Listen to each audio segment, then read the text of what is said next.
Lepo pozdravljeni na 17. mednarodni konferenci o prenosu tehnologij. Še posebej lep pozdrav v sekciji povezovanja izobraževalnega sistema z akademsko sfero, kjer bomo imeli dve sekciji na nek način. Prva je predstavitev zanimivih in aktualnih tem oziroma tematik za šole ter predstavitev možnosti za sodelovanje, in ta druga sekcija, ki je predstavitev aktualnih raziskovalnih rezultatov, torej odličnih znanosti.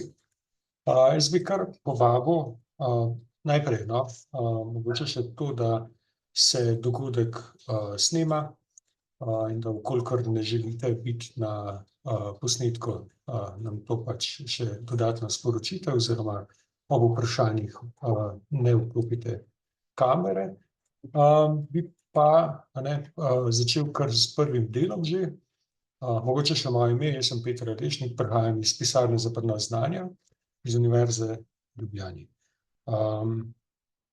Vsi bodo imeli nekako 10 minut na voljo, ker tako pridemo nekako v časovni okvir celotnega dogodka, tako da jaz vas bom mogoče po enih 10 minutah, če boste čez, še nekako obvestil, da se vaš del zaključuje, no. Tako da jaz bi na tem mestu povabil najprej Urško Mrgole iz Inštituta Jožef Štefan, da predstavi možnosti sodelovanja med inštitutom Jožef Štefan in šolstvom. Urška, izvoli, delimo tudi zaslon. Okej, hvala.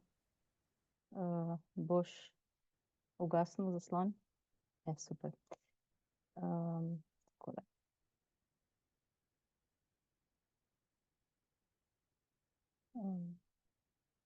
Tako.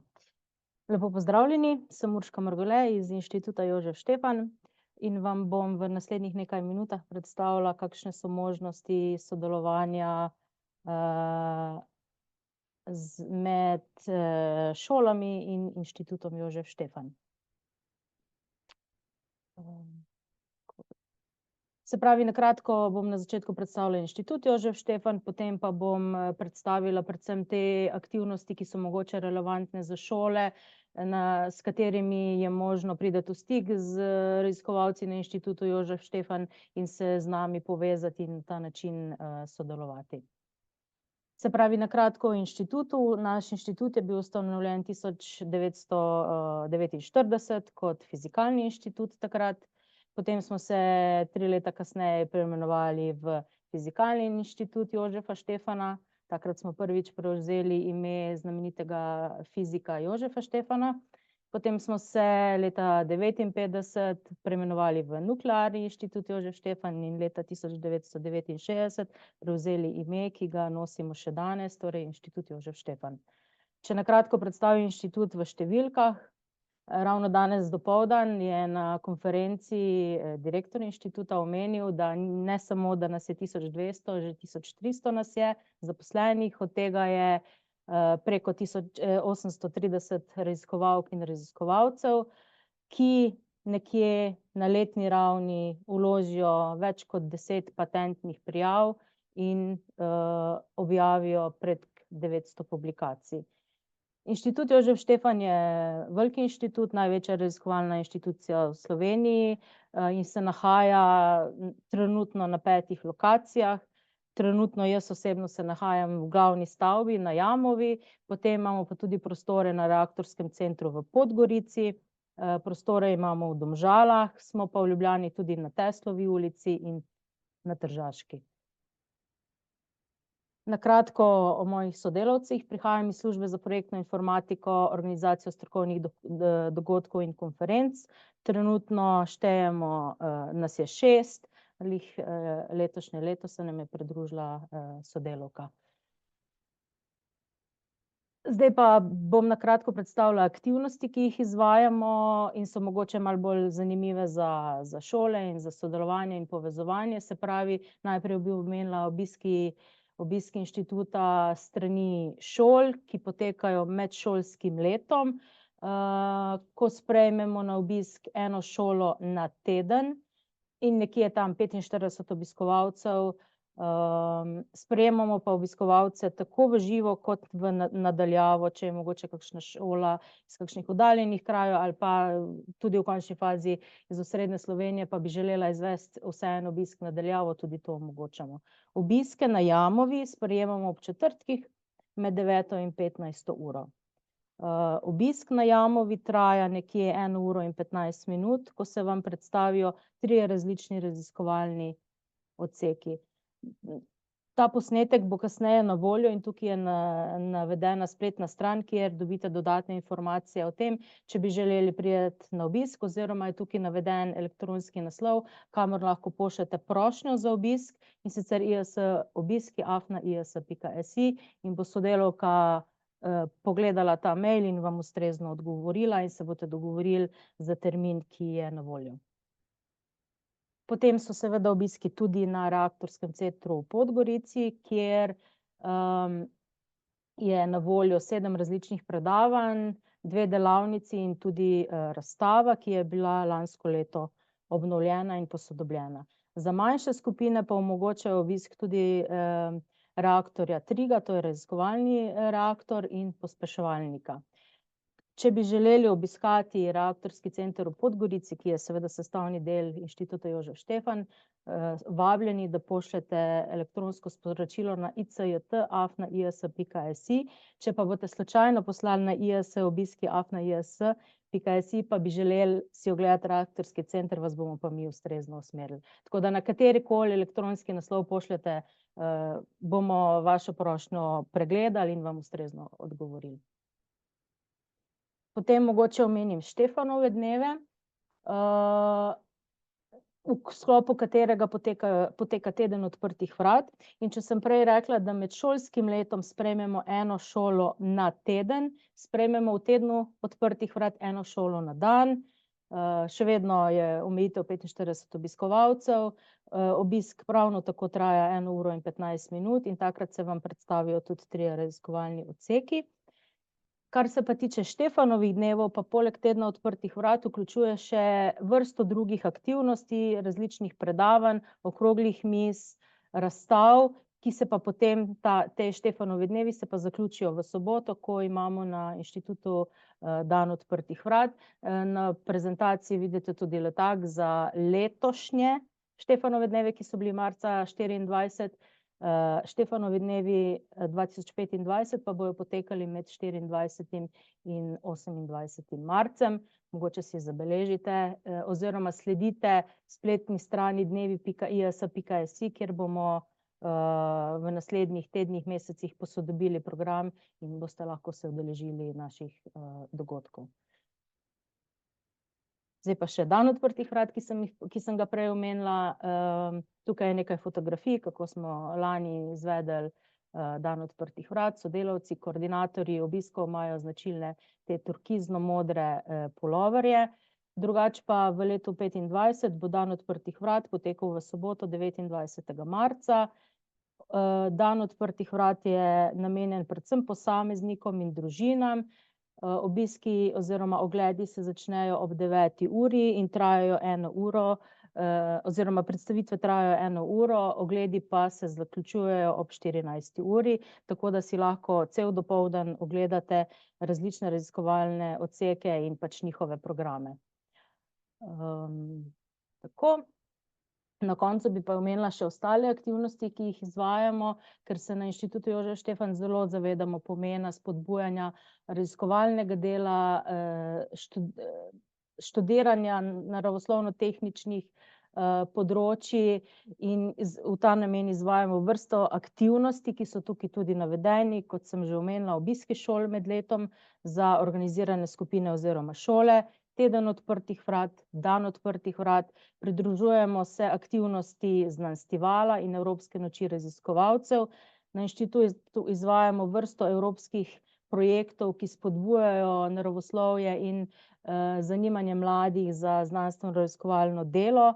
V okviru določenih projektov smo izvedli in pripravili tudi kemijske programe, ki se lahko izvajajo na šolah.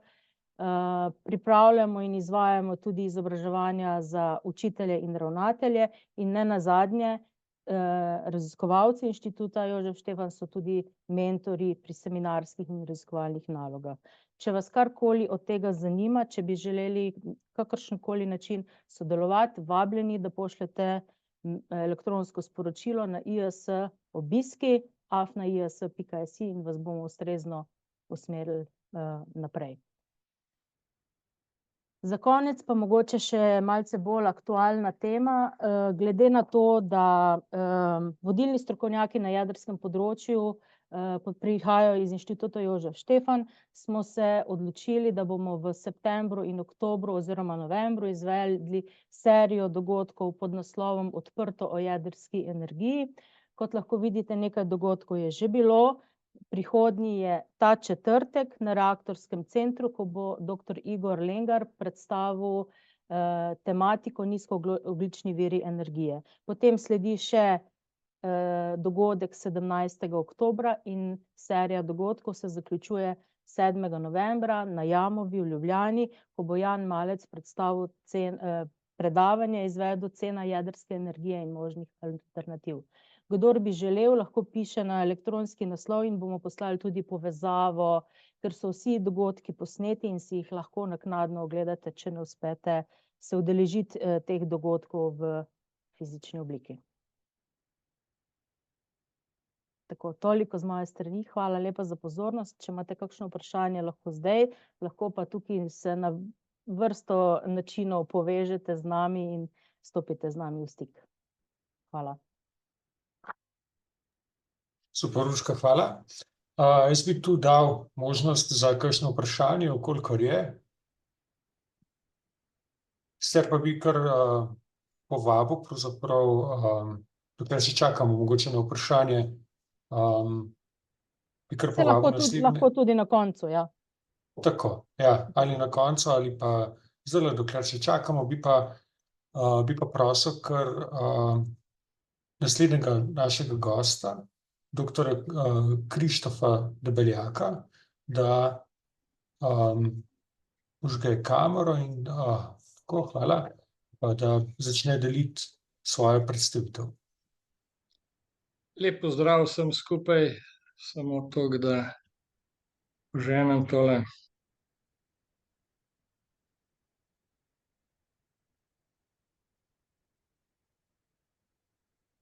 Takole, upam, da vidite, je v redu.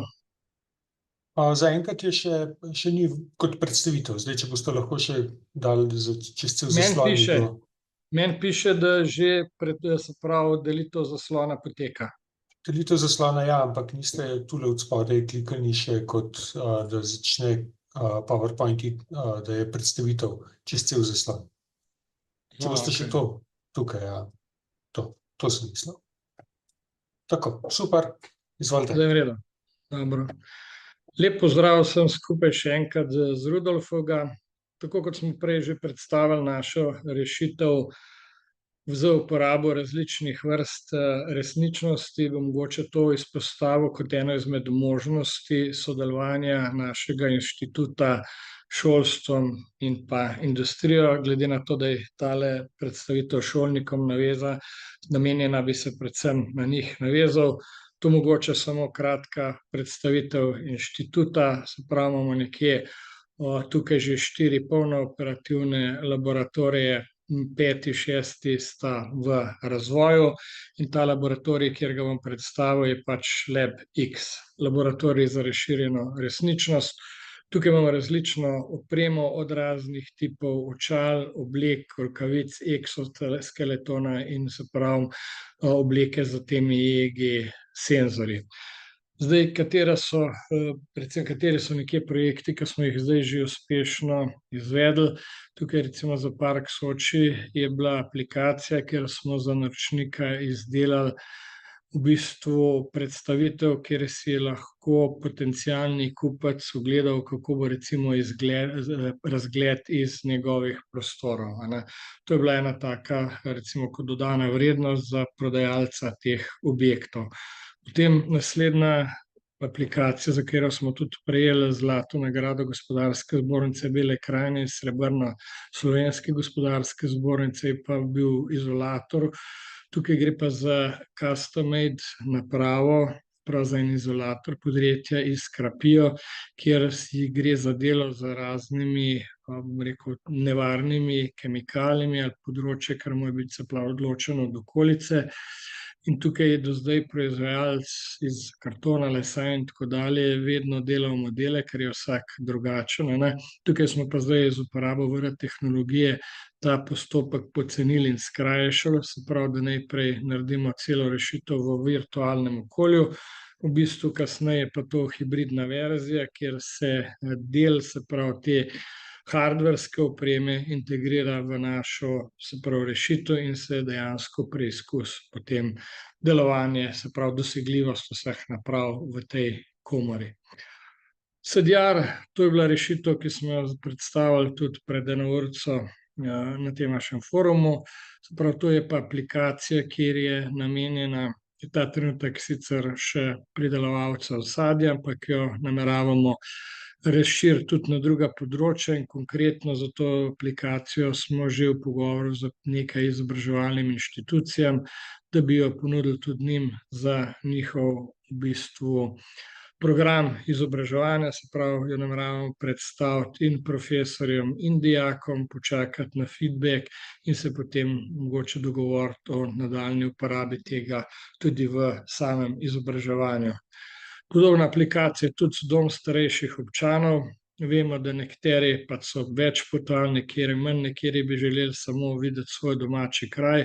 Sprav smo naredili že eno tako pilotsko raziskavo in eno enostavnejšo rešitev, kjer so se ti oskrbovanci lahko potem premikali po nekem željenem kraju po celem svetu v bistvu, ne. Potem Sortimax, to je spet rešitev, kjer v bistvu navidezni resničnosti postavimo določeno konfiguracijo linije, se pravi za sortiranje in skladiščenje odpadkov, pogleda se najbolj optimalna, se pravi, konfiguracija in potem tudi lahko samo delovanje te naprave ali pa celega kompleksa v celoti.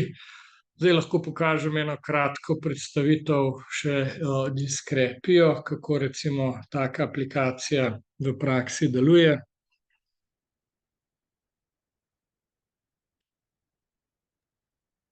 Zvoka ne delite, tako da bi sem to vas opozoril. Prosim? Zvoka ne delite, pravim. Če imate slučajno video z zvokom. Ja, pa je zvok do konca na glas. Ne, ga sploh ne bo, tako da Ok, v redu. Se pravi, glejte, to je pač aplikacija, zdaj vidite, kako virtualno ta stroj izgleda in potem je tukaj operater, se pravi, ki z rokami nekje seže v ta stroj in potem preizkušamo, pa če je dosegljivost vseh teh komponent znotraj stroja mogoča ali ne. Bi sam naprej mogoče preskočil, da načakamo vse te detalje.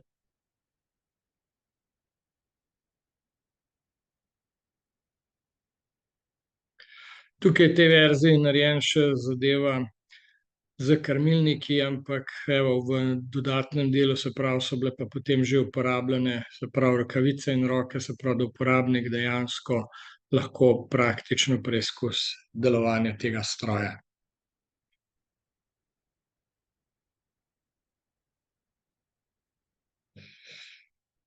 To je bila recimo ena od teh rešitev in pa druga, ki ste jo pa že prej videli, se pravi, je bila pa Sadjar. Tukaj je mogoče malo daljši videoposnetek, a ne. Tukaj gre pa za uporabo očal. Mi menimo, da je ta recimo rešitev posebej še uporabna v tudi kmetijstvu za kakšno servisiranje strojev in podobnih stvari, kjer ti rabiš obe dve roki prosti in navodila recimo po očalih, da dejansko lahko določene stvari popraviš. Se pravi, nam se zdi za izobraževalni proces recimo ta rešitev primerna na različnih področjih, tako da če nekdo vidi možnost razvoja nove rešitve ali pa uporabo teh, ki smo jih pa kazali, nas vsekakor lahko na inštitutu kontaktira, z veseljem se oglasimo in pač podebatiramo o možnostih sodelovanja. Tako da to, hvala lepa z moje strani. Super, hvala lepa. Zdaj, če so kakšne vprašanja, kar na planu, drugače bi pa se zahvalil za predstavitev in pa povabil že naslednjo pravzaprav predavateljico, da nam predstavi možnosti sodelovanja z njihovo inštitucijo, torej izredno profesorico dr. Katarino Rojko. Dobrodošli. In če ste pripravljeni, če imate predstavitev že urejeno, lahko kar začnete. Hvala lepa. Lahko delim zaslon.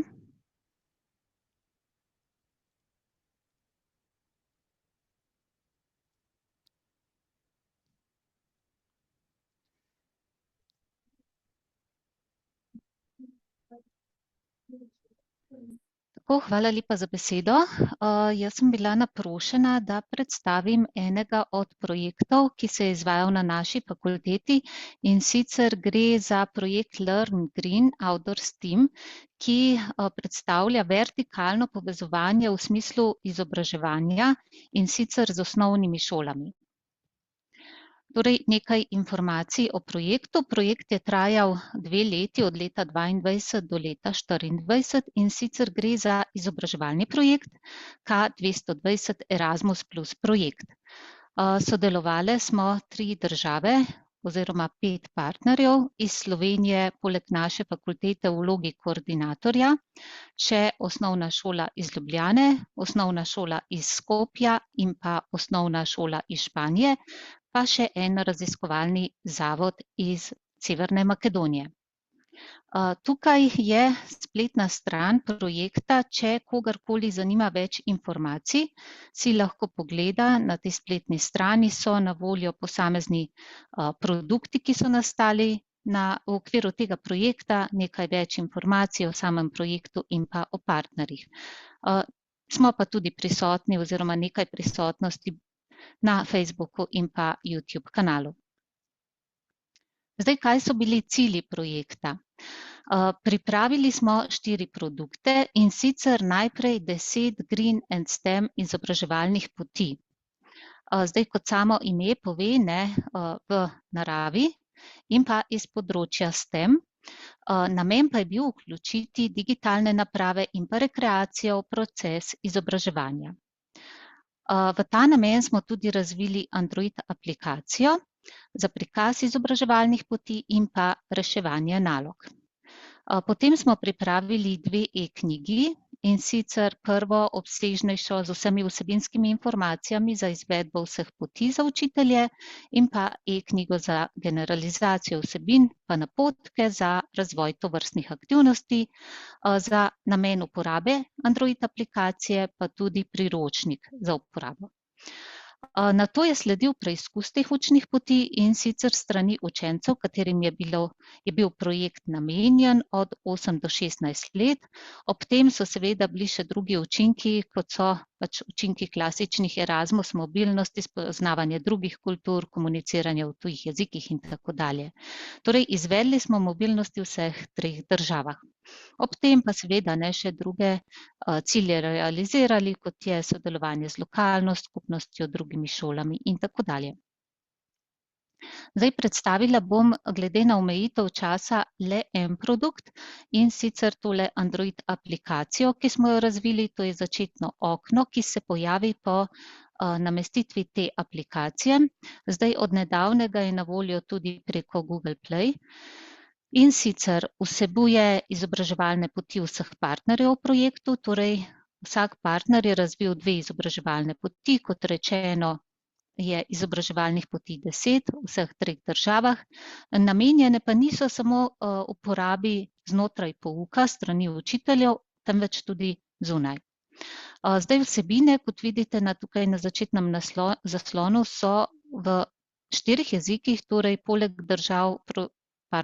jezikov partneric tudi v angleškem jeziku in pa glede na težavnostno stopnjo razdeljene v 3 skupine. Naloge v tej aplikaciji pa so pravzaprav le del nalog, ki so opisane v e-knjigi. Torej, v kolikor bi bila zadeva za vas zanimiva, vam vsekakor priporočamo, da si spletne strani prenesete e-knjigi in pogledate več o samih nalogah in o samih poteh. Zdaj, tukaj v sami aplikaciji potem vsaka pot vsebuje kratek opis poti, trajanje poti, nekako 45 minut traja posamezna pot, katera so vprašanja na 3 neodvisnih postajališčih znotraj vsake poti in pa tudi morebitne namige, vkolikor so vprašanja težja. Kako poteka potem reševanje nalog? Najprej se klikne na začetek poti, potem pa se pojavi seznam 3 postajališč znotraj posamezne poti, torej ime postajališča, število vprašanj, sliko, razdaljo do postajališča in seveda ne, da bi le šli dejansko na pot. Če je razdalja večja od 500 metrov, se postajališče zaklene, torej ni možno odgovarjati na vprašanja. In potem, ko se izbere posamezno postajališče, se prikaže slika in pa vprašanje za izbrano starostno skupino, potem pa še seznam možnih odgovorov in vkolikor je to vprašanje oziroma odgovor nepravilno, se obarva rdeče, sicer pa zeleno. Zdaj, na koncu je potekal še preizkus izobraževalnih poti, torej izkazalo se je, kako izrazite so pravzaprav prednosti tovrstnega izobraževanja. Seveda cilj pa je bil tudi poiskati priložnosti za izboljšave naših produktov in zato smo tudi vse izsledke dokumentirali, fotografirali, pripravili kratek neprofesionalen video posamezne poti, potem s pomočjo vprašalnikov pripravili analize. Torej, 2 Green and STEM poti smo razvili v Burgosu v Španiji in to pot so učenci Slovenije, Severne Makedonije in Španije preizkusili marca 2023, potem 4 poti v Skopju so učenci iz Slovenije in Španije pravzaprav obiskali učence iz Severne Makedonije, tukaj je šlo tudi za gostovanje pri teh učencih, maja 2023 in pa potem še septembra lani so preizkusili učenci 4 poti v Ljubljani. Zdaj, čisto na kratko bom skušala, ja, tako. Nimate zvoka, tako kot sem toliko, da veste, ne? Torej zvoka ne prenašate. Ni problema, torej predstavila bom en delček ene od poti v Ljubljani, torej nekako 2 minuti so dolgi videi, ampak glede na omejitev časa bomo samo eno postajo si pogledali.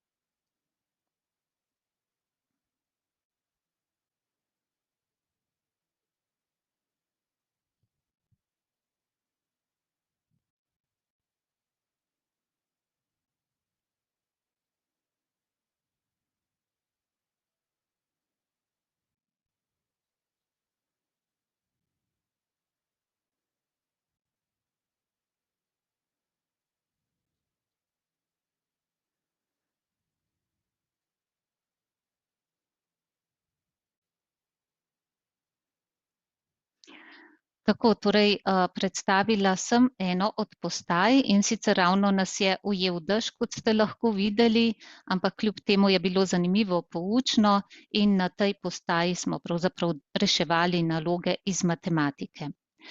Zdaj samo še za zaključek, torej realizirali smo še dodatne cilje in sicer spodbudo za STEM izobraževanje že v osnovni šoli in pa potem vključitev večjega števila deklet in pa tudi učencev z manj priložnostmi.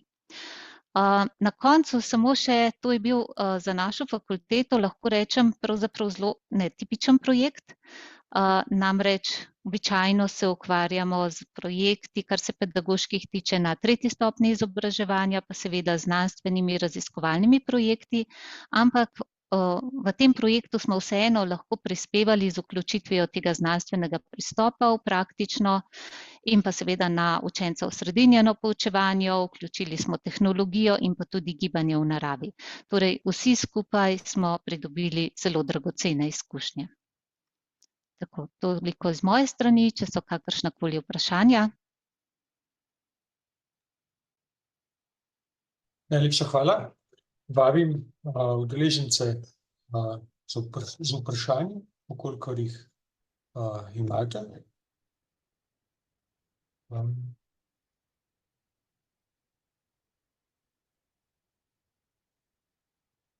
Kolikor jih ni, bi pravzaprav nadaljevali z vsemi temi predstavitvi. Najprej bi se seveda zahvalil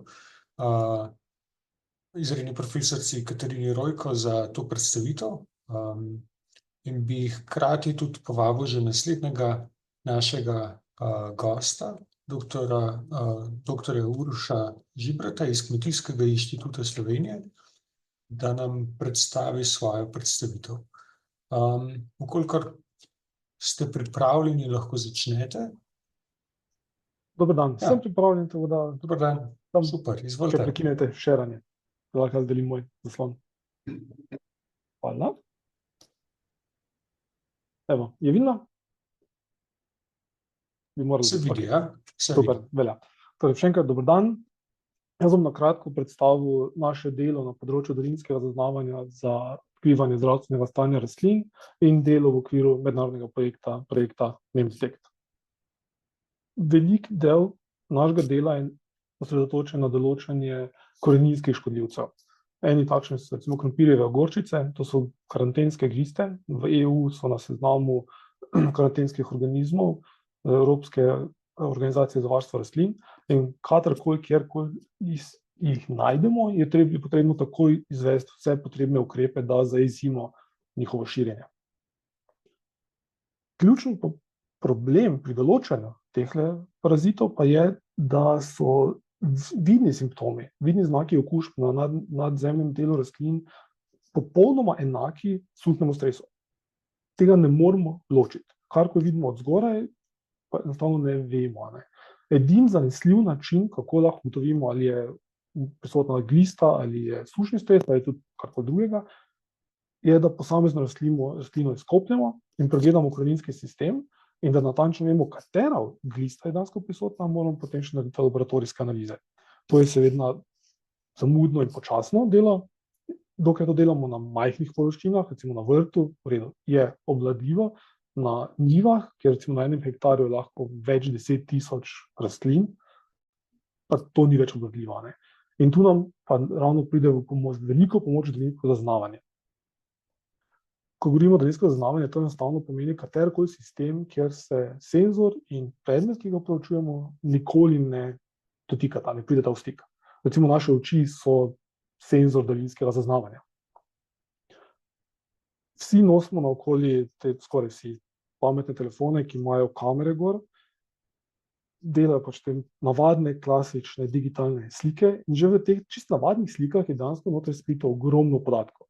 Recimo iz navadne digitalne slike, iz pametnega telefona, GoPro kamero, karkoli, lahko izluščimo okrog najmanj 28 dodatnih podatkov, ki so vezani ali na barvo rastlin, barvo na slikah, kar je že pač gor, na samo teksturo tega, kar je gor, ker lahko te slike ne naredimo samo ene popolnoma stacionarne slike, ampak se recimo premikamo, če namestimo te senzore na brezpilotne letalnike, na letalo, na satelite, kjer dejansko so nameščeni, lahko vsak predmet slikamo iz različnih kotov, tudi na njivi, vsako rastlino dejansko slikamo iz različnih kotov, iz tega generiramo tako imenovan točkovni oblak in iz tega točkovnega oblaka lahko rekonstruiramo tridimenzionalno strukturo rastlin oziroma objektov, kar pri rastlinah nam tudi pomagajo dodatni viri informacij za določanje zdravstvenega stanja, določanje prisotnosti škodljivcev. In ker lahko tele senzore, namesto da to naredimo samo enkrat v rastni sezoni, to lahko delamo večkrat, odvisno, koliko imamo časa, recimo v dronih, zelo odvisno od vremena. In s podatki v časovni vrsti, večkrat v rastni sezoni, lahko natančno opišemo, kaj se z rastlinami dogaja, spremljamo njihov fenološki razvoj. Če delamo tole s satelitom, letalom ali dronom, lahko na večji površini, recimo na celotni njivi, ugotovimo, kaj se kje dogaja, oziroma kje prihaja do sprememb.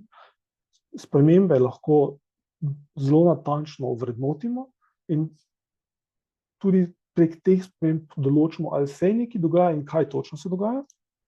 In ker spremljamo razvoj rastlin v celotni rastni sezoni, njihov fenološki razvoj, lahko tudi med sabo ločimo različne vrste rastlin.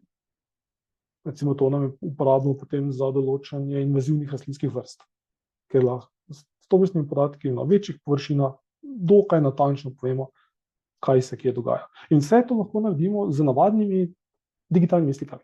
To, kar imamo vsi v žepu, ko nosimo s telefonom, pač te senzore. Ne?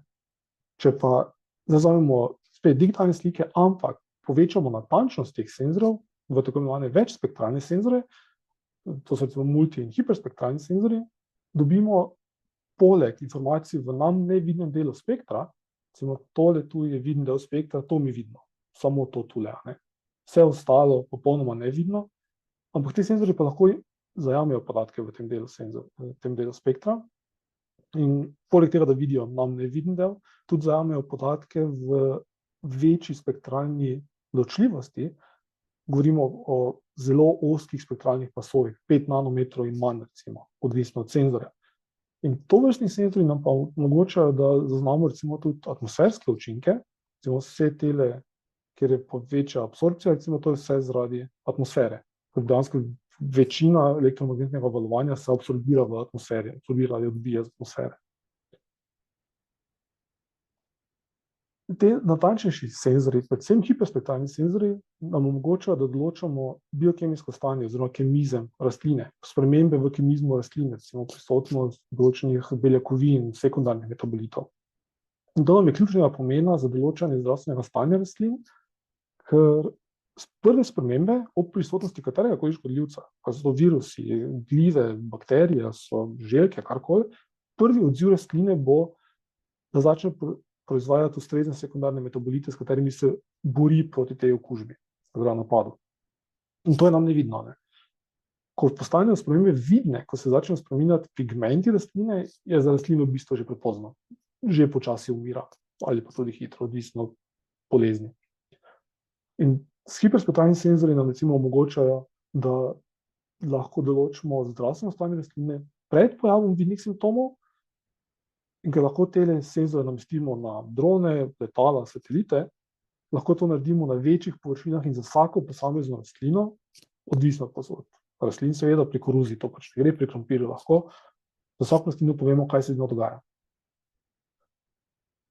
Nas pa je zdaj zanimalo, kako bi pa ta sistem, predvsem hiperspektralno slikanje, delovalo pri določanju glist, na krompirjevih glist, napada krompirjevih glist. Kot sem omenil, viden del svetlobe je enako, ne moremo ločiti. Tudi senzor, čeprav je še tako natančen, ne vidi razlik. Enostavno njih. Če pa gremo v bližnjo infrardečo in kratkovalovno infrardečo svetlobo, razlike postanejo bolj očitne. In pogledamo, katere valovne dolžine najbolj doprinesejo k tem razlikam, ki smo jih opazili in ki so najbolj vplivali potem na zanesljivost določanja zdravstvenega stanja rastlin.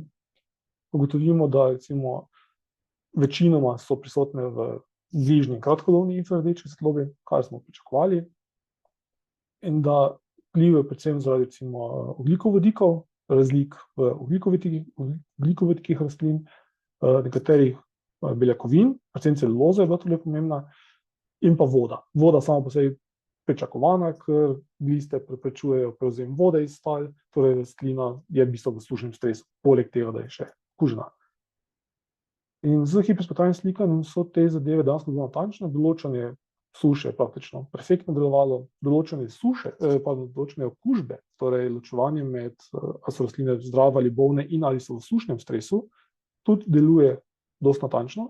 Lahko z razmerno visoko natančnostjo ločimo med vrstama, dvema vrstama koreninskih glist, in pa lahko tudi spet dosti natančno ločimo, kakšna je jakost te okužbe, nizka, visoka. od vsega tega je v bistvu potem odvisno, kako bomo mi upravljali s temi glistami na naših poljih. In ker vse te zadeve lahko so bile razvite v rastlinjaku, smo potem validirali te rezultate na samih poljih. Zdaj, konkretno teh glist v Sloveniji v času tega projekta nismo imeli, zdaj jih že imamo, v omejenem obsegu, ampak to žal prisotno bo. Tako da smo validacijo tega izvajali v Belgiji in v Angliji, ker pa imajo z njimi dejansko ogromne težave. In smo ugotovili, da tudi tale prehod iz rastlinjaka na teren, na hiperspektralno letalsko slikanje in multispektralno slikanje z droni, je deloval. Natančnost seveda nižja, spet pričakovana, ampak še vedno dovolj, da zadeva ultimativno v omejenem obsegu je uporabna, zahteva pa seveda še kar nekaj dela. Tako to je zelo kratko nekaj v našem delu. Najlepša hvala za pozornost in seveda tudi za vabilo za danes. In če so kakšno vprašanje, sem vam na voljo. Hvala. Super, hvala. Zdaj smo že prišli pravzaprav iz prvega dela, kjer je bila predstavitev možnosti sodelovanja med torej z šolami, v drugi del, torej predstavitev aktualnih raziskovalnih rezultatov odličnih znanosti.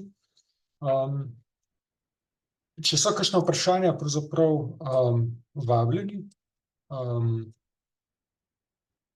Drugače pa bi pustim sekundo. Takole, če niso, bi pa kar povabil pravzaprav dr. Petra Janček-Rupnik z Geološkega zavoda na predstavitev. Gospa Petra?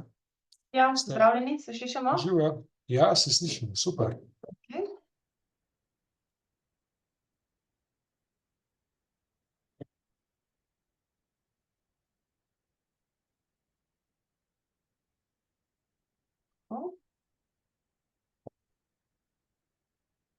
Super.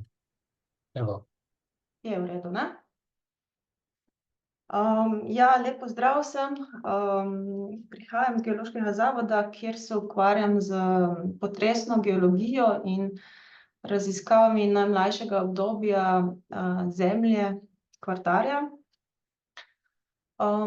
In predstavila bom študijo zapisa silovitih potresov, ledeniške dejavnosti in gravitacijskih pojavov v posoških sedimentih.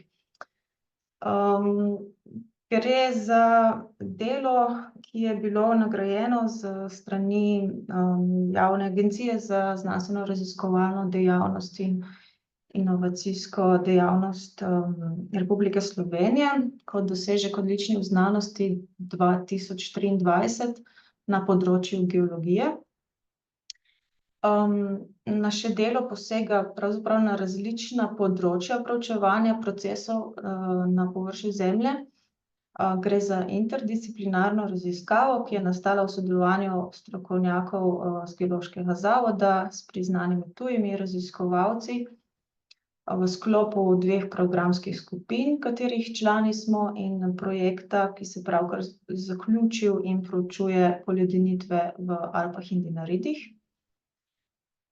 Članek, ki si je prislužil to priznanje, je bil objavljen pa v reviji Engineering Geology. Gre za najboljšo uvrščeno revijo v svoji kategoriji.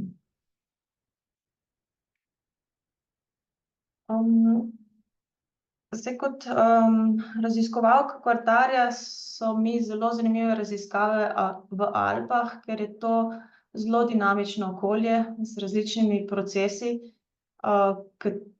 Nekateri od teh predstavljajo tudi geološko pogojene nevarnosti, tako da so te raziskave lahko tudi zelo družbeno aktualne. Zdaj, zakaj je temu tako? Ker je na območju Alp prihajalo v kvartarju do menjavanja poledenitev in toplih obdobij, kar je vodilo v nastanek velike količine nestabilnih sedimentov na pobočju dolin, in to vodi nadalje v plazenje. Druga geološko pogojena nevarnost na tem območju je pa aktivna tektonika in potresi, ki so posledica nje. V Sloveniji, prav tako kot v Furlaniji, v sosednji Italiji, imamo aktivne prelome, pri nas so malo drugačni. Prav tako pa sprožajo zelo močne potrese, le da so ti mogoče bolj poredki kakor v sosednji Furlaniji. No, kvartarni sedimenti so pa nam v bistvu medij, ki zapisuje pretekla dogajanja, zato z študijo teh sedimentov lahko pridemo do pomembnih ugotovitev v zvezi z geološkimi nevarnostmi. Naša raziskava se je osredotočila na Posočje, na območje Tolmina, kjer smo našli zelo zanimive profile deformiranih sedimentov, kar je bil za nas velik raziskovalni izziv, kajti na tem zelo majhnem območju obstaja več možnih mehanizmov, kako je do teh deformacij prišlo. Tako da zelo temeljito študijo smo potem pravzaprav postavili nek tak vzorčni primer, kako lahko take zapletene probleme rešujemo.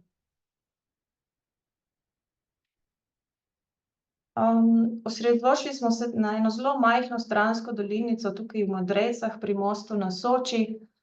Zakaj je ta dolinica tako zanimiva, je zaradi tega, ker prvič gre tu čez Idrijski prelom.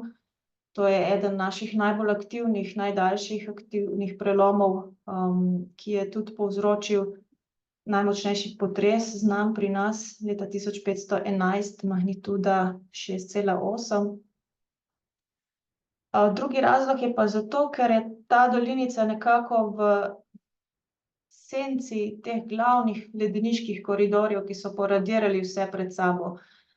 Soški ledenik je prišel tukaj do mosta na Soči, se je razcepil na dva jezika okrog teh dveh hribov in poradiral vse pred sabo praktično. Potem pa za sabo tudi pustil seveda svoje sedimente. Ampak v Modrejski dolinici so zaradi sence teh glavnih koridorjev zapisi bolje ohranjeni. Mi smo to zelo majhno območje zelo podrobno preiskali, tako z geomorfološkimi metodami, strukturno-geološkimi, popisali sedimente, izmerili strukture, izmerili z nivelmalom višinske razlike določenih plasti na obeh straneh doline, tudi fotogrametrično posneli določene golice, da smo jih lahko še bolj natančno obdelali. In potem z vso to analizo in s pomočjo datiranja z optično stimulirano luminescenco smo prišli do naslednjih glavnih ugotovitev. Da so se ti sedimenti odložili v rečno-ledeniškem in jezersko-ledeniškem okolju, ki je obstajalo malo pred Soškim ledenikom, se pravi pred čelom Soškega ledenika v zadnji in predzadnji ledeni dobi. Da so bili potem po odložitvi ti sedimenti deformirani s celo serijo prelomov, da je v spodnjem delu tega zaporedja sedimentov prišlo do hitrih in ponavljajočih se premikov med samim odlaganjem in po odlaganju, ki je bilo datirano v obdobje pred 165.000 leti. Glavno znanstveno vprašanje pa tu potem bilo pravzaprav, kako so te deformacije nastale. A gre za deformacije zaradi vpliva ledu, zaradi obremenitev ledu, zaradi plazenja nestabilnih pobočij ali pa zaradi taljenja ledu, ki je destabiliziralo pobočja. Ali gre za potrese v Idrijskem prelomu, ki so bili tako močni, da so povzročili te deformacije pri površju. In dejansko smo uspeli v tem zelo majhnem koncu identificirati vse te mehanizme deformacij in v nekaterih primerih smo pa uspeli pokazati, da gre za potresne deformacije, ki so nastale z več zaporednimi potresi, dovolj močnimi, da take deformacije lahko nastanejo. Torej govorimo o potresih magnitude 6 in več. Tako da to delo prinaša pomembne nove ugotovitve, uporabne tako za določanje potresne nevarnosti v regiji, kot tudi za rekonstrukcijo poledenitev v Alpah. Na primer, prvič smo z numerično metodo datacije pokazali, da je Soški ledenik prišel tako daleč dol po Posočju v predzadnji ledeni dobi. Študija pa tudi prispeva k razvoju pristopa za razločevanje deformacij z različnimi mehanizmi. Tako da je uporabna za inženirske geologe in za raziskovalce, ki se pri svojem delu soočajo s podobnimi izzivi. Nenazadnje pa tudi je ta zelo majhen del tako geološko zanimiv in predstavlja tudi nekako našo naravno dediščino in je tudi z tega vidika mogoče pomemben za šole. To je to z moje strani, hvala za pozornost. Super, hvala za vašo predstavitev. Spet odpiram možnost za vprašanje, če so kakšna vprašanja s strani udeležencev ali pa drugih raziskovalcev. Drugače pa bi kar prosil gospo Stanko Šebelo, doktor Stanko Šebela, je že prisotna, da se kar začne pravzaprav predstavitev.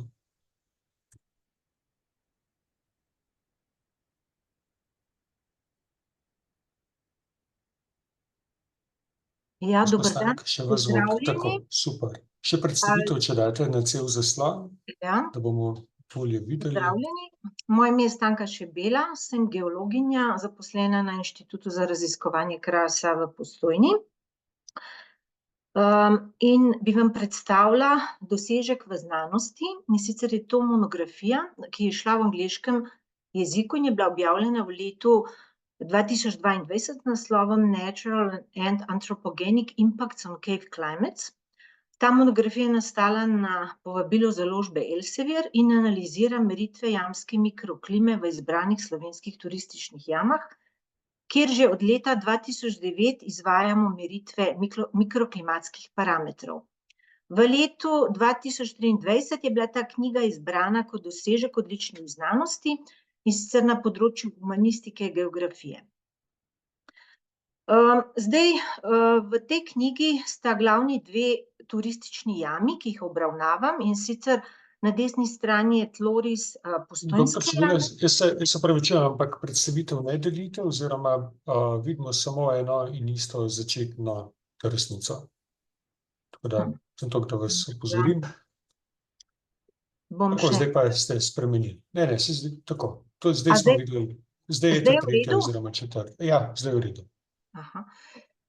No, na desni strani je tloris Postojnske jame in pa točke meritev mikroklime, in sicer izvajamo meritve temperature zraka, zračnega tlaka, ogljikovega dioksida, hkrati pa tudi ventilacijo, in sicer smer vetra in hitrost vetra. Glavni izziv pa je bil analizirati naravne in pa antropogene vplive na jamsko okolje, ki jih lahko zabeležimo v tem 10-letnem obdobju meritev. Na levi strani je tloris predjame, in sicer v predjami smo imeli nekoliko manj merilnih točk, tudi zato, ker jama ni tako turistično obremenjena, sprejme samo okrog 10.000 obiskovalcev na leto, medtem ko Postojnska jama sprejme, recimo leta 2023 je sprejela tudi do 900.000 obiskovalcev na leto. Potem glavni rezultat te monografije je pravzaprav spoznanje, da je v obdobju od leta 2010 do leta 2019, to je torej zadnje leto, preden je prišlo do covida, smo spoznali, da je naraščanje temperature zraka v Postojnski jami v teh 10 letih manjše, kot je pa recimo naraščanje temperature zraka v predjami. Naraščanje zunanje temperature zraka pa je tudi zelo podobno, kot je v predjami. Se pravi, kot sem že prej omenila, predjama ni turistično obremenjena in kaže pravzaprav naravne pogoje, medtem ko je Postojnska jama zelo turistično obremenjena. In na tem zgornjem grafu, levem, tudi vidimo, kakšen je naraščanje letnega števila obiskovalcev v Postojnski jami. To je pravzaprav ena zanimiva stvar, vendar če si potem pogledamo to desno spodaj graf, vidimo, da če primerjamo povprečne letne temperature v jamah s povprečnimi letnimi zunanjimi temperaturami, vidimo, da je v Postojnski jami, da so naše meritve točke, kjer smo to merili, preveč ogrete, in sicer tudi za okrog 1,5 stopinje Celzija glede na zunanjo klimo. Zato, ker za naše geografske širine velja, da naj bi povprečne jamske temperature bile podobne, kot so povprečne zunanje. Če pa si pogledamo pred jamo, pa vidimo, da so temperature nižje, kot so zunanje temperature, kar je pravzaprav zanimivo, ne? Pomeni to, da turistično obremenjena Postojnska jama se segreva kasneje, bolj počasi kot predjama, zato ker so merilne točke predjame tudi bližje vhodu v jamo, medtem ko so te točke bolj globje v jami od Postojnske jame. Vendar pa, ko potem primerjamo temperature z zunanjimi temperaturami, pa vidimo, da je Postojnska jama pregreta glede na predjamo, kar pomeni, da je vseeno tukaj antropogeni vpliv, se pravi vpliv obiskovalcev, kot tudi luči in drugih stvari, ki segrevajo jamo, je večji kot v predjami. Potem je pa zanimivo tudi to, da recimo so tudi deli Postojnske jame, ki so turistično zelo slabo obremenjeni, recimo tak primer je Črna jama. Črna jama ima eno tako posebno morfologijo vhoda, kjer prevladuje zimska ventilacija, ko težek in vlažen zimski zrak prodira globoko v jamo in jamo hladi, poleti pa topel zunanji zrak nima te moči, da bi prodrl globoko v jamo, in v jami v resnici ostaja ujet mrzel zrak, ne? In tukaj recimo Črna jama kaže tudi na tem grafu, temperature nič ne naraščajo, so zelo konstantne vse od leta 2014 naprej.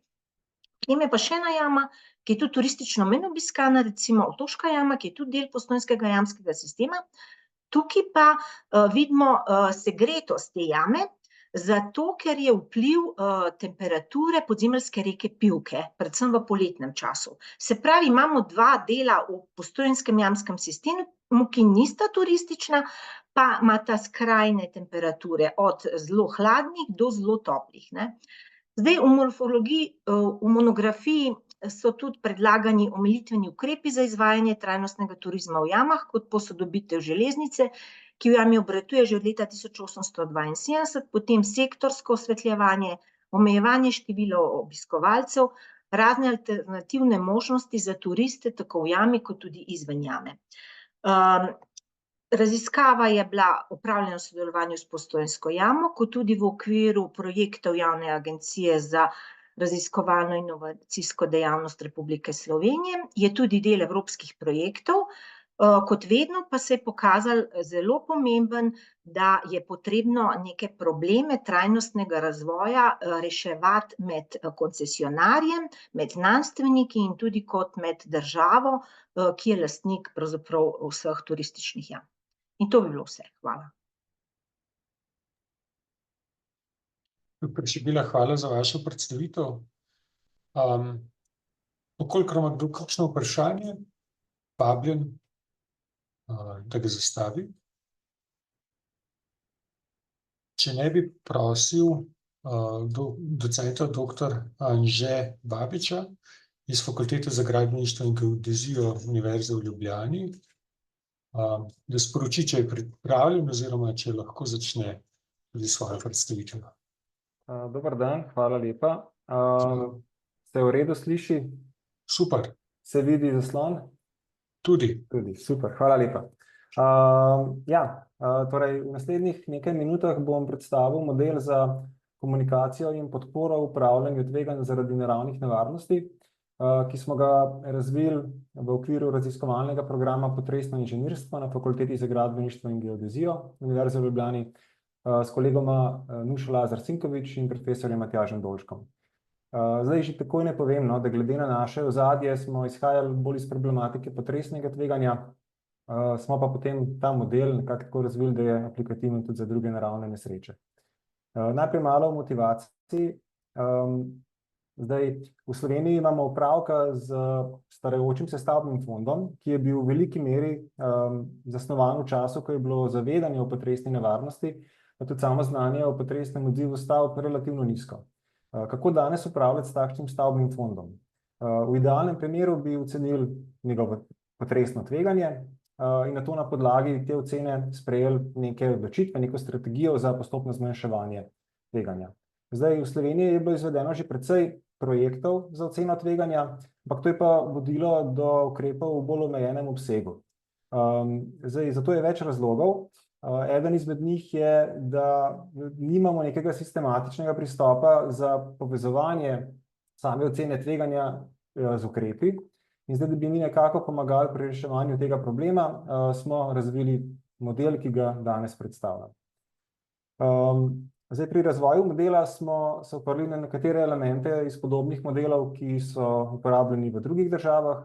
Tako smo prevzeli evropsko lestvico od A do G, ki je bila prvotno seveda uvedena za energetske izkaznice. V Italiji pa je tudi že uporabljena pri upravljanju s potresnim tveganjem.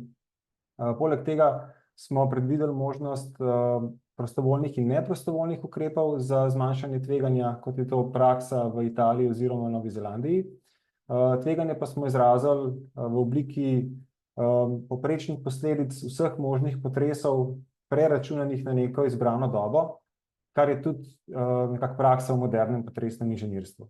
Zdaj, poleg tega pa smo, kar je pa novost tega modela, naredili razliko med dolgoročno in kratkoročno toleranco do tveganja. Dolgoročna toleranca se nanaša na tveganje, ki ga dopuščamo za nedoločen čas, kratkoročna toleranca pa se nanaša na točno določeno obdobje, v katerem pač dopuščamo neko večje tveganje. In zdaj, da ilustriram ta model. Zdaj, zaradi te razlike med dolgoročno in kratkoročno toleranco do tveganja smo ta model razvili v domeni kumulativnega tveganja. Kaj to pomeni? Kumulativno tveganje predstavlja skupne pričakovane posledice v nekem času zaradi potresov. In če zdaj zaradi poenostavitve rečemo, da je tveganje skozi čas konstantno, potem se to kumulativno tveganje skozi čas linearno povečuje. Če sedaj samo nesemo neko mejo med dopustnim in nedopustnim tveganjem, potem že dobimo enostaven binarni model za komunikacijo in upravljanje s tveganjem, ki v bistvu odraža filozofijo, ki jo imamo v načrtovanju novih stavb. In v tem kontekstu je ta model primeren, ni pa primeren za oceno obstoječih objektov. Zakaj? Zdaj, če uporabimo neko strogo ločnico med dopustnim in nedopustnim tveganjem, potem se lahko zgodi, da majhne razlike v tveganju povzročijo velike razlike v posledicah oziroma ukrepih. In tako majhne razlike v oceni tveganja nastopijo že zaradi uporabe različnih predpostavk, kar seveda ni v redu, ne. Drugi problem pa je, da če uporabimo tako strogo ločnico, bi v Sloveniji dobili veliko stavb, ki bi jih označili za nesprejemljive, in v takem primeru bi bil seveda problem, kako zdaj to reševati. Seveda bi lahko to ločnico postavili višje, ampak s tem ne dosežemo zares cilja, to pa je, da nekako postopoma zmanjšamo tveganje, če je to pač nesprejemljivo. Zdaj, to smo šli mi reševati tako, da smo dodali še eno mejo tveganja, in sicer na način, da nam ta omogoča razlikovati med dopustnim tveganjem, to je to zeleno območje, nedopustnim tveganjem, to je rdeče območje, in pa tveganjem, ki je dopustno na kratek rok in pa nedopustno na dolg rok, to je pa rumeno območje. Zdaj, z uporabo takega modela, kaj se zgodi, da tudi če imamo dolgoročno nedopustno tveganje, vendar smo zelo blizu dopustne ravni, potem zelo dolgo ostanemo v rumenem območju, nasprotno, če je tveganje zelo visoko, hitro pridemo v rdeče območje. To nam da nek osnovni okvir, ker pa zdaj želimo posnemati dobro posnoven sistem ocenjevanja za energetske učinkovitost, pa dodatno vpeljemo dodatne razdelitve in s tem pridemo do lestvice od A do G. Zdaj, te ocene od A do G lahko dodatno povežemo z nekimi ukrepi. za zmanjševanje tveganja. In tule je predvideno, da nizke ocene od D do G povežemo z ukrepi, ki so z vidika lastnikov neugodni, s tem, da je ocena G edina, ki je povezana z nekimi restriktivnimi ukrepi, kot na primer omejena raba stavbe. Oceni A in B sta predvideno povezani z ugodnimi ali pa nevtralnimi ukrepi. Pa tisto, kar je tule posebej pomembno, da je ta ocena C povezana z nevtralnimi ukrepi. Zakaj je to pomembno? Ker s tem tudi, če je tveganje dolgoročno nedopustno, so lahko lastniki še dolgo časa, če je tveganje seveda blizu neke dopustne meje, neizpostavljeni nekim škodljivim oziroma neugodnim ukrepom. Ta model zahteva štirihodne parametre. Določiti moramo zanemarljivo tveganje, dolgoročno dopustno tveganje, tveganje, ki je nekako, ki ga dopuščamo samo za neko referenčno obdobje in pa to referenčno obdobje. Zdaj, uporabo tega modela za enostavno predstavo pokažem tule na primeru dveh zidanih stavb, ki se razlikujeta samo po kakovosti konstrukcije. Imamo starejšo in pa sodobno zasnovo, tako da arhitektura je povsem enaka. Tveganje teh stavb je bilo analizirano že v prejšnji študiji z uporabo različnih mer. Tule uporabljam mero verjetnost porušitve. Ta znaša za sodobno zasnovo nekaj manj kot 1% v 50 letih, za starejšo zasnovo pa precej več, 7,5% v 50 letih. Zdaj, parametre našega modela smo v tem primeru določili na podlagi obstoječih študij in pa pravilnikov. In tisto, kar smo dobili, je, da starejša zasnova dobi oceno B in je na ta način dolgoročno sprejemljiva. Oziroma moderna zasnova, sodobna zasnova. Starejša zasnova pa dobi začetno oceno F in ta ocena se potem čez čas spremeni v oceno G in to v 9 letih, tako da to je čas, ki bi ga v tem primeru imel lastnik, da stavbo utrdi, da se pač izogne škodljivejšim ukrepom. Da zaključim, zdaj predlagani model se lahko uporabi za posamezne stavbe ali pa skupine stavb in tudi za druge naravne nevarnosti. Mi smo ga že uporabili v tako imenovanem seizmičnem stresnem testu v Sloveniji, kjer smo njegovo uporabo simulirali za vse stavbe v državi. Rezultati so bili predstavljeni tudi v parlamentu in na podlagi te predstavitve, pa tudi drugih predstavitev, je potem Državni zbor sprejel odločitev o pripravi tako imenovane resolucije o krepitvi potresne varnosti. Več informacij o tem modelu, tudi s matematičnimi izpeljavami, pa lahko najdete drugje v članku, ki smo ga objavili v reviji International Journal of Disaster Risk Reduction. Tako da to bi bilo vse iz moje strani. Hvala lepa. Super, docent dr. Anže Babič. Hvala za vašo predstavitev. Kolikor je kakšno vprašanje, prosim, če ga zastavite kar. Če pa bi povabil profesor dr. Anjo Pirih iz Pedagoške fakultete Univerze na Primorskem, da pričneš tudi svojo predstavitev. Pozdravljeni, trenutek, da delim slon. Tako, še. Tako, velja. Izvolite. Tako, pozdravljeni tudi z moje strani. Sem zelo vesela, da lahko predstavim to našo raziskavo na vaši konferenci. In sicer raziskavo, ki smo izvedli na Pedagoški fakulteti Univerze na Primorskem, Silva Bratož, Tina Štembergar in jaz, in sicer o tem, kako otroci v Sloveniji zaznavajo tuje jezike. Zdaj, iz programa vidim, da sem naš prispevek pa prispevek kolegov z Ljubljanske fakultete za socialno delo tako malo izstopamo v tej naravoslovno-tehnični družbi. Verjamem, da bo zato sekcija še malo bolj zanimiva. Malček drugače pa bo, po mojem, ta moj prispevek. Gre za ugotovitve, ki so bile objavljene v članku Slovenian Children's Perceptions of and Attitudes towards Foreign Languages. In v bistvu je bil ta prispevek izbran v projektu Odlični znanosti za področje vzgoje in izobraževanja. Jaz bom danes predstavila nekako ugotovitve v luči tega, da razumemo sekcijo kot povezovanje z področjem izobraževanja, to se pravi šolami. Če pa koga zanima bolj recimo res raziskovalni znanstveni del, pa vabljen, da si prebere članek. Naša raziskava je bila izvedena v okviru projekta Jeziki štejejo, v katerem smo ugotavljali stališča in motivacije za učenje tujih jezikov različnih stopenj izobraževanja. Mi smo se osredotočili na otroke.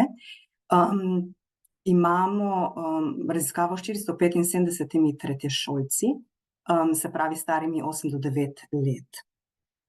Zdaj, mislim, da je potrebno tu omeniti, da v bistvu ni tako lahko priti do teh podatkov, ker vemo, da so pedagoške raziskave, še posebej raziskave z otroki, specifične. Delamo z posebno občutljivo populacijo. Težje je tudi zaradi tega, ker seveda delamo v nekontroliranem oziroma ne v kontroliranem okolju, ne, da v bistvu nimamo nekega nadzora nad raziskovalnimi razmerami. Tako da je v bistvu res te podatke malo težje pridobiti in so nam zato toliko bolj dragoceni. Raziskav z mlajšimi otroki, ki bi pač uporabljali direktno metodo, to se pravi, da pridobivamo mnenje otrok direktno od njih in ne preko posrednikov, se pravi staršev, učiteljev in podobno, skoraj da ni.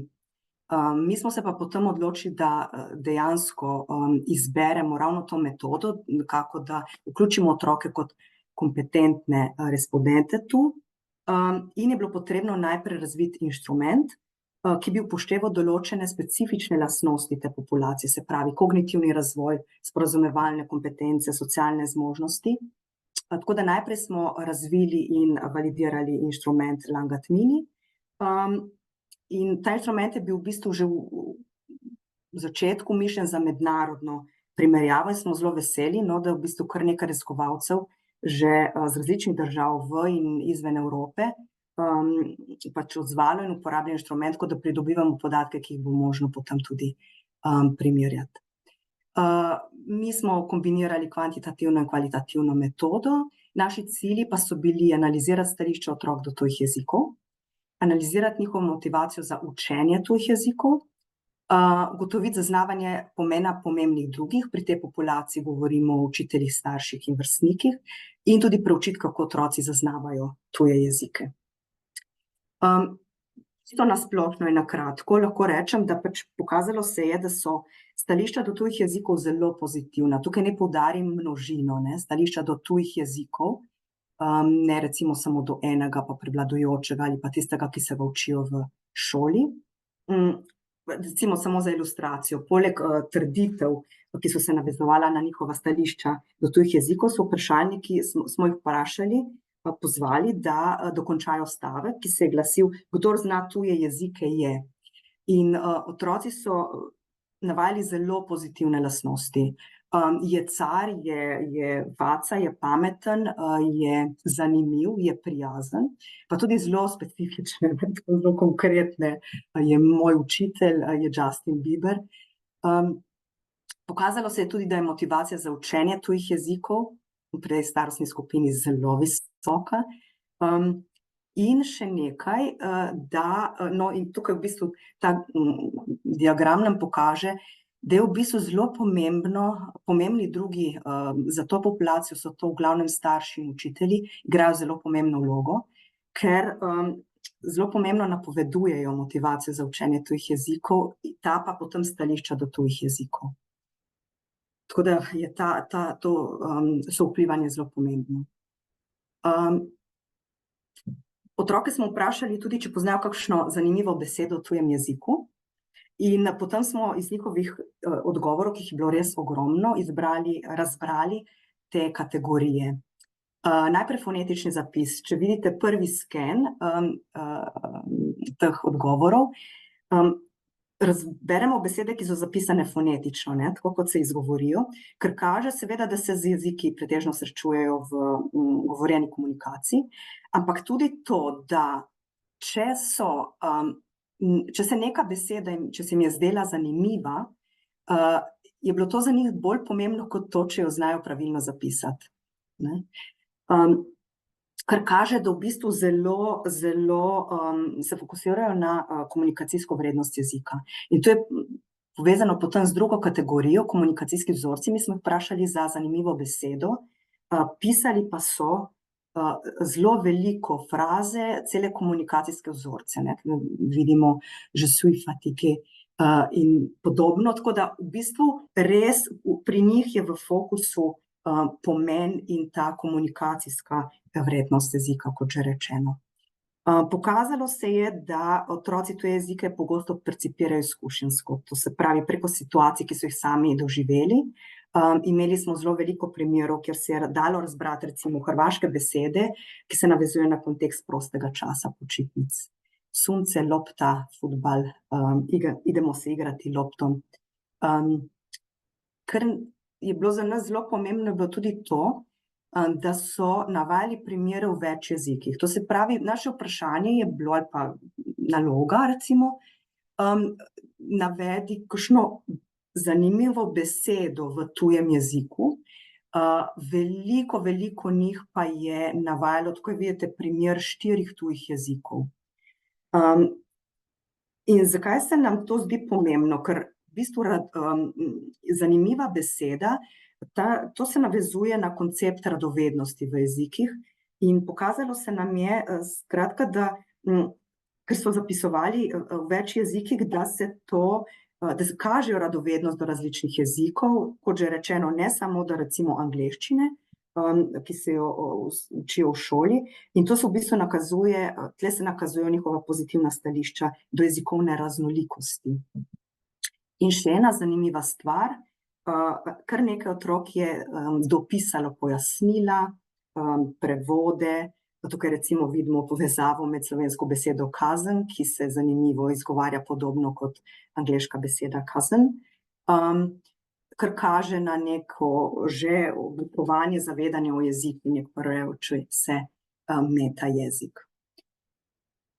Na kratko ugotovitve. Zelo so motivirani za učenje tujih jezikov in imajo izrazito pozitiven odnos do tujih jezikov. Vidimo, da se kasneje to spremeni, zanima nas seveda tudi zakaj. Ugotavljamo, da so najpomembnejši drugi starši in da je v bistvu njihov vpliv na otrokovo motivacijo za učenje tujih jezikov in kar napoveduje tudi odnos do tujih jezikov zelo pomemben, zelo močen, tako da v bistvu je potrebno to absolutno upoštevati, ko raziskujemo v tem polju in tudi, ko v bistvu oblikujemo neke pristope, neke politike. Otroci dojemajo jezike zelo izkušenjsko učenje je zelo pomembno, kažejo veliko radovednost za tuje jezike, to je potrebno res najti načine, kako to ohranjati, in že pri tej starosti razvijajo metajezikovno zavedanje, ne samo pri maternem oziroma prvem jeziku, ampak tudi tujih jezikih. In pač mislimo, da so te ugotovitve pomembne. Zdaj vemo, da je v teku velika kurikularna prenova, da se veliko dogaja tudi na področju tujih jezikov v osnovni, srednji šoli, v izobraževanju, in v bistvu te ugotovitve lahko prispevajo k oblikovanju pristopov in potem, in še nekaj, ne govorimo samo o učenju tujih jezikov, ampak govorimo tudi o oblikovanju pozitivnih stališč do jezikovne in kulturne raznolikosti. In potrebno je to upoštevati tudi potem, ko apliciramo jezikovne politike. Toliko, hvala. Čudovito, še ena dobra raziskava. Hvala za to, da ste to delili z nami. Na tem mestu spet poziv mogoče za vprašanje ali pa na koncu, kolikor kakšen iz udeležencev ima vprašanja. Če ne, bi prosil najprej seveda zahvala profesor Anji Pirih in njenim sodelavkam za pripravo in izvedbo predstavitve. Zdaj pa docent doktor Helena Motan, kolikor ste pripravljeni, pravzaprav tako, hvala, kar imate besedo. Ja, še tole. Tako. Torej se zahvaljujem za to, da lahko predstavim našo raziskavo, ki je bila pač izbrana tudi za posebni dosežek in se tika tematike fosforilacije proteina FUS pri demenci.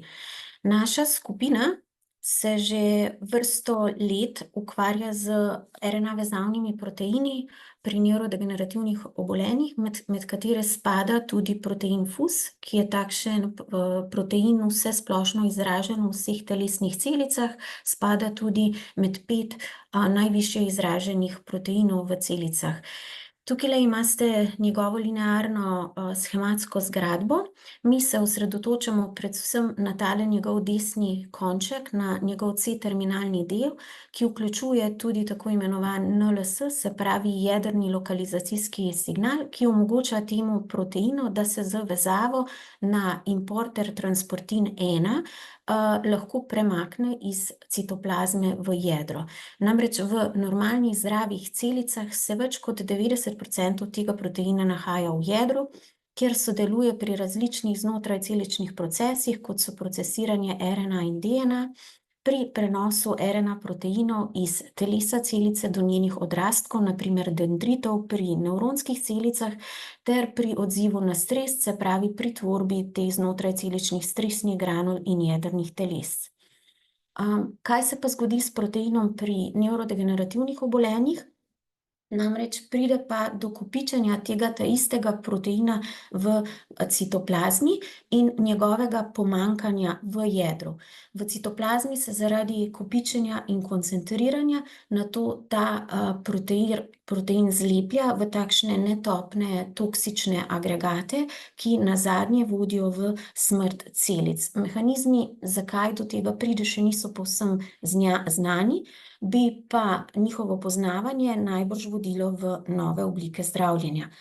Zdaj, mi proučujemo protein FUS predvsem pri 2 nevrodegenerativnih obolenjih, s katerima je povezan, to sta tako imenovana amiotrofna lateralna skleroza ali ALS ter frontotemporalna lobarna degeneracija ali FTLD. Gre za 2 obolenja, katerih klinična slika je odvisna predvsem od tega, kateri nevroni so pri posamezni bolezni prizadeti. Pri ALS-u gre za zgornje in spodnje motonevrone, zaradi česar pride do motenj v gibanju, na koncu sledi paraliza in smrt, nekako 3 do 5 let po diagnozi, za bolezen ni zdravila. Podobno pa pri FTLD-ju, se pravi, pride pa do prizadetosti frontalnih in temporalnih kortikalnih nevronov tukajle v možganih. Prihaja zaradi tega kasneje do kognitivnih motenj in do nastopa in razvoja demence. S stališča FUS-a se pa te 2 bolezni razlikujeta tudi v agregatih FUS-a, namreč pri ALS te agregate sestavlja skoraj vedno le mutiran FUS, medtem ko pri demenci v agregatih FUS-a najdemo povsem normalen FUS, ki se tam nahaja v sklopu tudi z drugimi proteini. Zakaj se torej normalen FUS pri demenci nahaja v agregatih, se še ne ve povsem. Predvideva se, da v to zlepljanje vodijo nepravilne zvijanje proteina in temu bi lahko botrovale posttranslacijske modifikacije, se pravi modifikacije, ki nastanejo na proteinu po njegovi sintezi. Ena takih je tudi fosforilacija zadnje aminokisline v tem proteinu, tako imenovanega C-terminalnega 526 tirozina. Namreč v naši skupini smo že pred leti dokazali, da kadar nastopi ta fosforilacija, potlej pride do inhibicije proteina z transportinom 1, protein se ne more več transportirati v jedro, zato pride do kopičenja tega proteina v citoplazmi in nastanka agregatov. No, v nadaljevanju nas je zanimalo, ali slednje torej lahko botruje nastanku oziroma razvoju bolezni demence in smo v ta namen pripravili in validirali specifično protitelo za ta fosforiliran FUS na tem C-terminalnem tirozinčku, se pravi, ko smo validirali in imeli ta detektorček analiziran z molekularno-biološkimi metodami in v celičnih različnih modelih. Nas je zanimalo, a do tega prihaja tudi in vivo.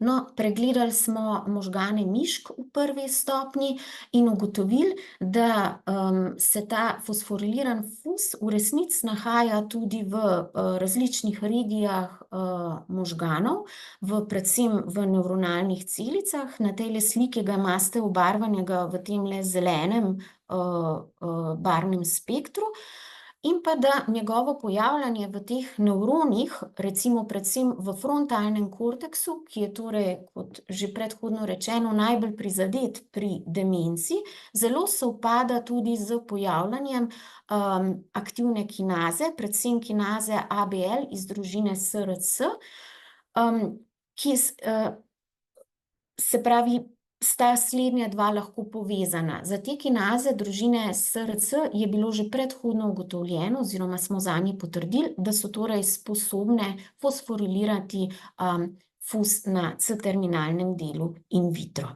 No, ko smo takole odkrili, nas je zanimalo, a se slednje vidi tudi pri pacientih, a do slednjega prihaja tudi v resnici pri obolenju demence, in smo pregledali vzorce možgan, ki smo jih prejeli od, se pravi, obolelih z demenco in pa kontrolnimi vzorci, in pri tem opazili, da se fosforiliran fus tam nahaja v resnici v takih atipičnih, zelo drobnih granulcah, ki jih imate tulele označenih z puščico v posameznih nevronih frontalnega režnja teh obolelih ljudi.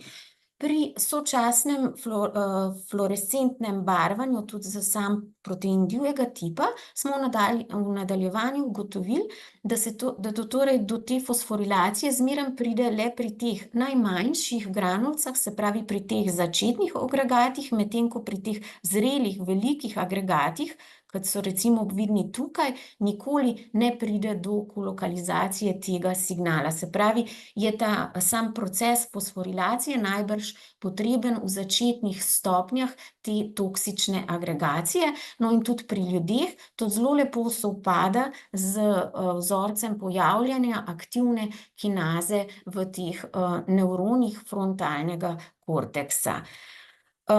Zdaj, zakaj pa pride do aktivacije kinaze, posledično do fosforilacije fusa na C-terminalnem koncu in tvorbe agregatov pri demenci?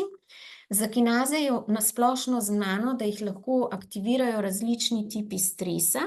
V našem celičnem sistemu smo mi celice, ki aktivno izražajo ABL kinazo, izpostavili oksidativnemu stresu tako, da smo jih tretirali z arzenitom. In v njih smo videli, da se fosforiliran fus lepo razporeja v tako imenovane stresne granule, ki se tvorijo v celicah in jih lahko vidite tukaj kot tele rdeče pikce, tulele povečano, in vidi se, da se ta rdeč signal, se pravi stresnih granul, katerih markerski protein je tale G3BP1, lepo sovpada z tem zelenim signalom fosforiliranega fusa, se pravi, sta na istem mestu, kar je vidno v tem oranžnem signalu. Torej, na podlagi prekrivanja ABL aktivnosti in pojava fosforiliranega fus v kortikalnih nevronih ter ABL induciranega zbiranja tega fosforiliranega fus v stresnih granulah, povzemamo, da kinaza ABL sproža nastanek teh začetnih toksičnih agregatov fusa v možganih ljudi obolelih z demenco. Nadaljnje, bolj natančno poznavanje tega mehanizma bi lahko vodilo v nove načine zdravljenja te frontotemporalne lobularne demence. Naše telo pa ga, se pravi, v nadaljevanju še testiramo, bi se pa lahko izkazalo za uporabno, se pravi, v diagnostiki tega obolenja in pa kasneje v bolj personaliziranem zdravljenju. Čisto na koncu pa bi se rada zahvalila še ostalim skupinam in ljudem, ki so bili udeleženi v tejle naši raziskavi, se pravi, poleg našega inštituta še drugi inštituti iz Evrope. Najlepša hvala. Ljubita, hvala za vašo predstavitev, predvsem doktor Helena Motan. Vkolikor je kakšno vprašanje, je zdajle na mesto, da pravzaprav se zastavi, drugače pa bi šli z našim današnjim vratnikom naprej. Zelo dobro nam gre, tako ostane tudi do konca. In bi povabil pravzaprav predstavitvi izredno profesorico dr. Mojco Urek in asistenta Anžeta Jurček. Jurčka iz Fakultete za socialno delo Univerze v Ljubljani, da predstavijo rezultate njihovega dela. Izvolite, beseda je vaša, jaz bi prosil še za predstavitev čez cel zaslon, tako da se lepše vidi. Mislim, da sem že delila, se vidi? Delili ste še tule ta ikonca spodaj desno, ki je predstavitev da čez cel zaslon. Ja, ampak jaz, pri meni je... Mogoče ste delili aplikacijo. Dobro, vse lahko začnemo, bomo že. Kaj zaslon? Ne. Je potem lepša predstavitev, no? Aha, se opravičujem, tako mislim, da... Ja. Kar izvolite. Skratka, ja, s kolegom bi želela iz Fakultete za socialno delo in bi želela z vami na kratko podeliti nekaj ugotovitev in rezultatov, produktov akcijsko obarvane raziskave, na podlagi katerega smo tudi naredili tale, a se vidi na zaslonu? Samo prvi slajd se vidi. Samo prvi. Pa ne.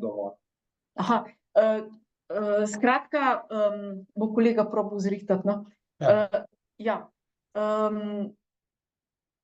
Rada bi predstavila skratka raziskavo, za katero, na podlagi katere je nastal tudi poglavje v monografiji, pa tudi monografija sama, Child-Friendly Perspectives in Gender and Sexual Diversity.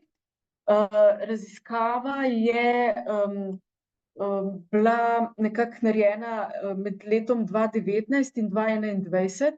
In sicer naslov je bil Diversity and Childhood, Changing Social Attitudes toward Gender Diversity and Children Across Europe, DigiJustice. Koordinatorji so bili iz Žirone, Univerza v Žironi, naši kolegi, socialni delavci. Bilo je pa tudi 9 partnerjev iz 8 evropskih držav, ki jih upam, da vidite na zaslonu. Se vidi, aha, okej. Torej, raziskava je nekako na en način poskušala nasloviti to vrzel med na eni strani potrebami otrok in mladostnikov, ki nekako ne izpolnjujejo, dajmo reči, pričakovanj družbenih, spolnih in seksualnih norm LGBT, z drugimi besedami, in na drugi strani prepričanja, naravnanosti, znanja in tako naprej, strokovnjakov, ki stopajo z njimi v stik, ne, tako z učitelji, zdravstvenimi delavci, socialnimi delavcemi in delavkami, družinami, pa tudi drugimi službami. Skratka, neka glavna področja v projektu so bila področja izobraževanja, zdravstva, javnega sektorja, družine in medijev. Tako da smo najprej, kot rečeno, je bila tako raziskava, je imela zelo močen tudi ta element usposabljanja, potem teh skupin, kot sem jih omenila. Začeli smo pa z neko participativno oceno potreb, smo ji rekli, in smo te različne skupine strokovnjakov nekako, nanje smo naslovili vprašalnike, nekako 72 smo jih potem tudi uspeli nekako dobiti nazaj, in tudi poglobljene intervjuje, tako iz teh različnih področjih, najbolj ključne ljudi. Potem smo potrebe nekako poskušali posneti tudi z raziskovalno, ozaveščevalno delavnico z otroki in mladimi, kjer smo tudi nekako zapisali njihova mnenja, izkušnje, zlasti tudi z nasiljem, ki ga doživljajo in podobno. In obenem smo tudi neki zbor dobrih praks naredili, ki jih tudi v Sloveniji že imamo, tako vsaka država je zase naredila, v vezi z spopadanjem z diskriminacijo in nasiljem nad LGBT mladimi. Zdaj, v drugi fazi smo potem začeli, ko smo imeli, bi rekla, te rezultate, ki jih bomo malo kasneje zdajle predstavila. V drugi fazi smo začeli razvijati tudi učna gradiva na podlagi teh potreb in teh informacij. In sicer recimo tlele vidite na zaslonu eno tako interaktivno aplikacijo, ki je temeljila na pogostih vprašanjih otrok in mladih glede spolne identitete, spolnega izraza, spolne usmerjenosti in podobno. Potem smo naredili priročnik za strokovnjake v vseh jezikih teh organizacij, ki so, bi rekla, držav, ki so sodelovali v projektu, in ta je dostopen tudi na spletu, pa tudi v fizični obliki. Potem smo razvili dejansko tudi izobraževanja in učna gradiva izobraževanja. Izobraževanja, in sicer v tretji fazi smo tudi ta izobraževanja tudi izvedli. In približno 200 udeležencev je šlo skozi ta izobraževanja z teh različnih področjih, večinoma CSD, šole, vrtci, NIJZ, študentke, zdravstvene organizacije, nevladne organizacije in podobno. In imeli smo tudi seminar za ključne predstavnike, ključne akterje zainteresirane na tem področju, pa tudi nek mednarodni ta tečaj MOC, skozi katerega je potem tudi kar veliko število ljudi šlo in zaključilo. Ker tako nekoliko hitimo, je nemogoče čisto vse povedati, ampak nekaj izsledkov iz te prve faze bo morda zanimivo za poslušalce. Čisto na začetku smo nekako organizacije poskušali nekako izmeriti temperaturo, če tako rečem, glede percepcije spola in spolnih norm in kakšen vpliv ima to na delo z LGBT mladimi. In nekako tako smo ugotavljali, da so s področji zdravstva in podpore družinam, v katero so bili vključeni večinoma centri za socialno delo, tako v spletni anketi kot v intervjujih mogoče izražali nekako bolj tradicionalne poglede na spol, spolnost. In zelo je bil značilen ta tako imenovani univerzalistični pristop, v smislu, mogoče sploh ne rabimo toliko specifičnih stvari vedeti, ker so pri nas vsi otroci, za nas vsi enaki, vse obravnavamo enako in tako naprej, kar je v nekem smislu fajn, nikogar se ne zavrne zato, ker bi bil, bi rekla, druge spolne usmerjenosti ali kakorkoli, ampak obenem pa za to ideologijo istosti, univerzalizma, nekako se za to ideologijo lahko, smo pa lahko z intervjuji videli, skriva tudi, bi rekla, to, da se briše neke razlike na račun tega, da se spregleduje neke specifične kontekste, potrebe raznolikih skupin otrok, ne samo LGBT. Torej, potem je področje javnega prostora, ki smo ga tudi raziskovali. Tle pri nas smo javni prostor, je mogoče nekoliko neznačilno bilo zastopano s pretežno mladinskimi organizacijami in tudi LGBT organizacijami, mladinskimi klubi in podobno. In tle seveda so bila v ospredju bolj kritična razmišljanja, bolj jasne neke ideje okrog spolne raznolikosti, kako podpreti otroke, s čim imajo težave in tako naprej. Evo, že. Zdaj, mogoče v nasprotju z neko večinsko ugotovitvijo pri respondentih ali pa intervjuvencih, so mladi na naši delavnici, ki so jo udeležili, o sebi, o svojih občutkih, spolu, spolnem izrazu, spolni usmerjenosti govorili zelo nekako iz lastnih izkušenj, čustev in občutkov. In tudi zelo jasno so lahko opredelili neke družbene norme, ki so vezane na spol, na spolni izraz in podobno.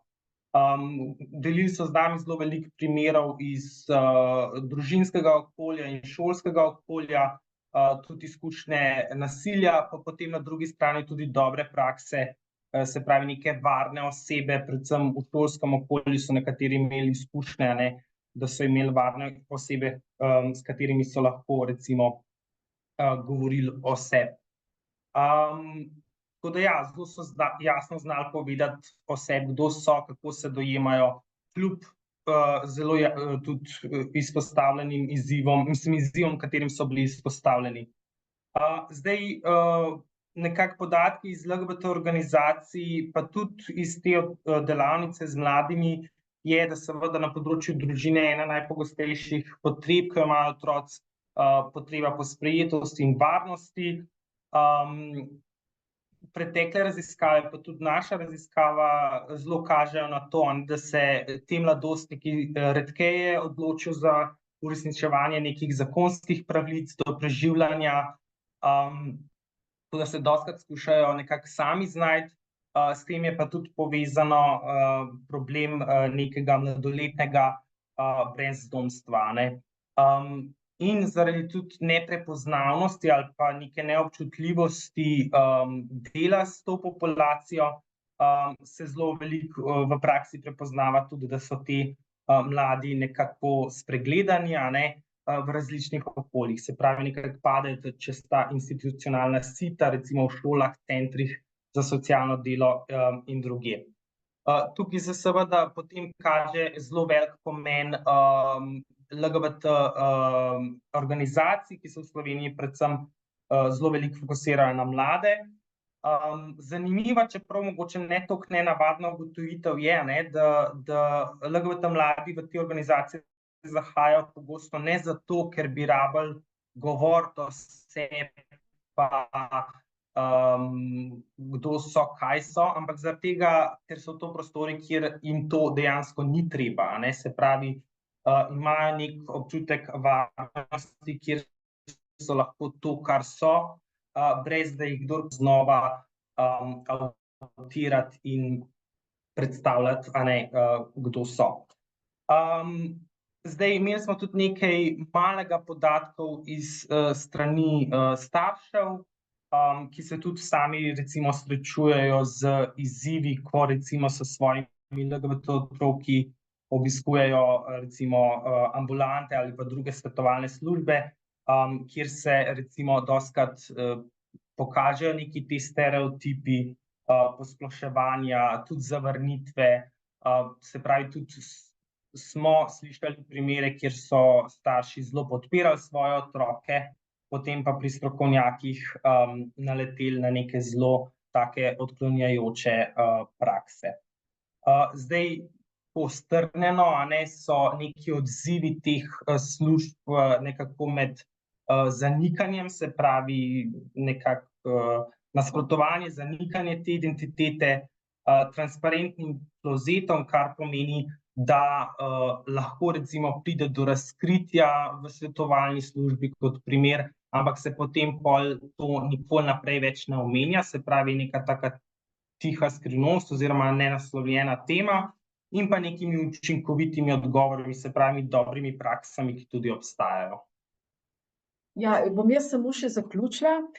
Torej, kaj so bile glavna spoznanja tega projekta, tudi za našo stroko socialnega dela, ne, je to, da ni samoumevno, tudi to, da imamo, bi rekla, pri nas predavanje o tem, imamo etične kodekse, politike enakosti, koncepte socialne pravičnosti in tako naprej, pa to ni nujno tako prevedeno v prakso, če rečemo.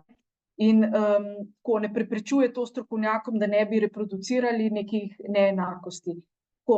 Se pravi, moramo veliko več to zares udejanjilo.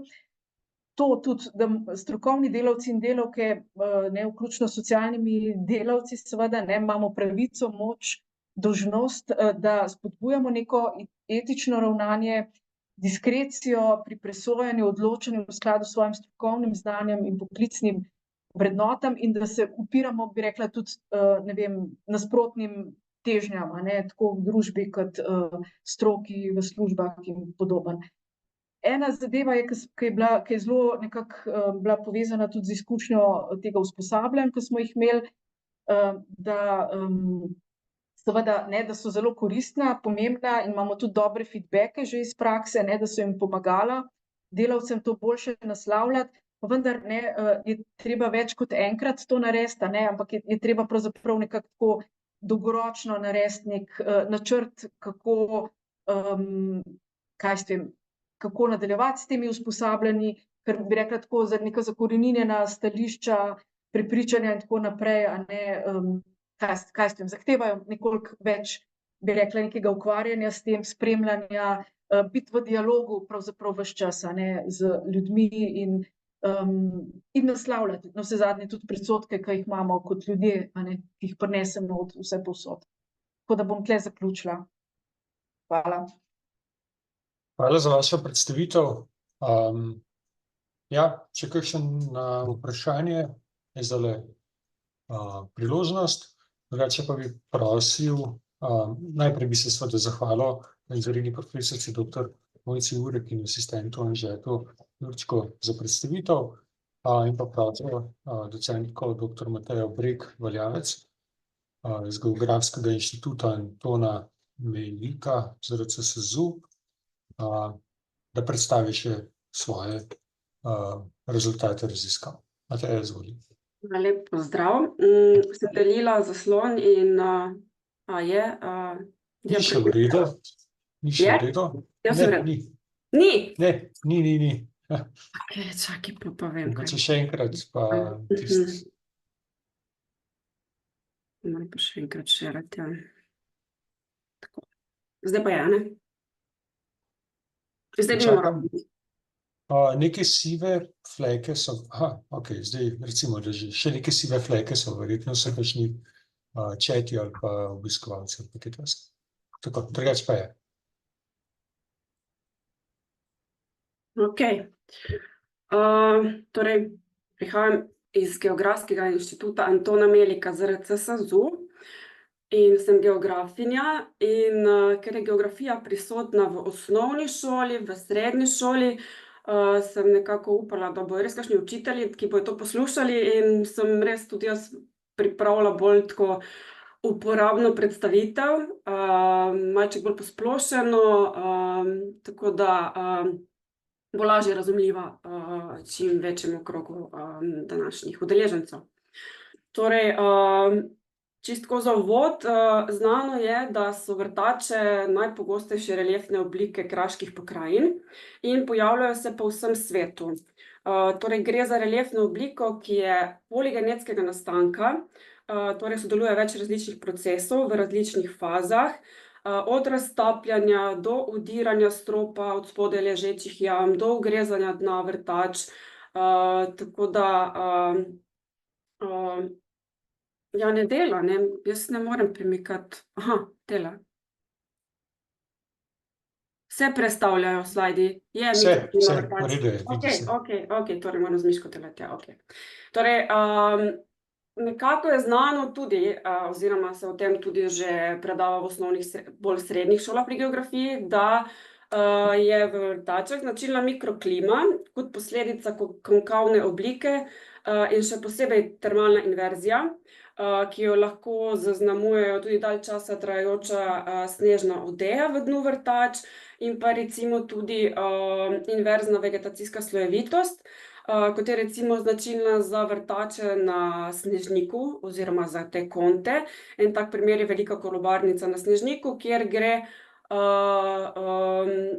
kjer prihaja do tega inverznega, do obrata vegetacije, kar pomeni, da imamo v dnu teh kont vegetacijo, kot je recimo na vrhu Snežnika, zaradi tega mrzlega zraka v dnu. Poleg tega je znano, da so vrtači tudi pomembna klimatska zatočišča za hladoljubne rastline, kjer se bodo lahko ohranile te rastline tudi v potekajočih klimatskih spremembah, tudi s segrevanjem ozračja, in morda izven teh vrtač ne bodo mogle preživeti zaradi višjih temperatur. Taki dve rastlini sta recimo velecvetna mrtva kopriva in pa deveterolistna konopnica, ki se pojavljata pogosto v dnu vrtač ali pa ob vhodi v jame zaradi te mikroklime. Takšna je recimo tudi Hostrisija dolinicola, gre za rastlino, ki uspeva v dnu vrtač na otoku Kreta v Grčiji, in od katere ime izhaja iz angleškega termina za vrtačo, ki je mimogrede dolina, ki pa seveda izvira iz slovenske besede dolina, kot Krašovci poimenujejo vrtač.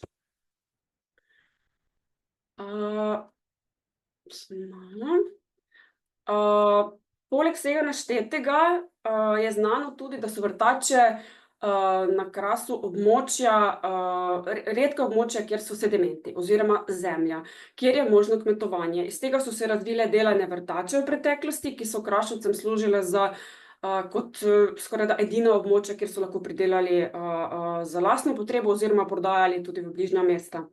Površinski sedimenti so pa sicer na Krasu zelo redki.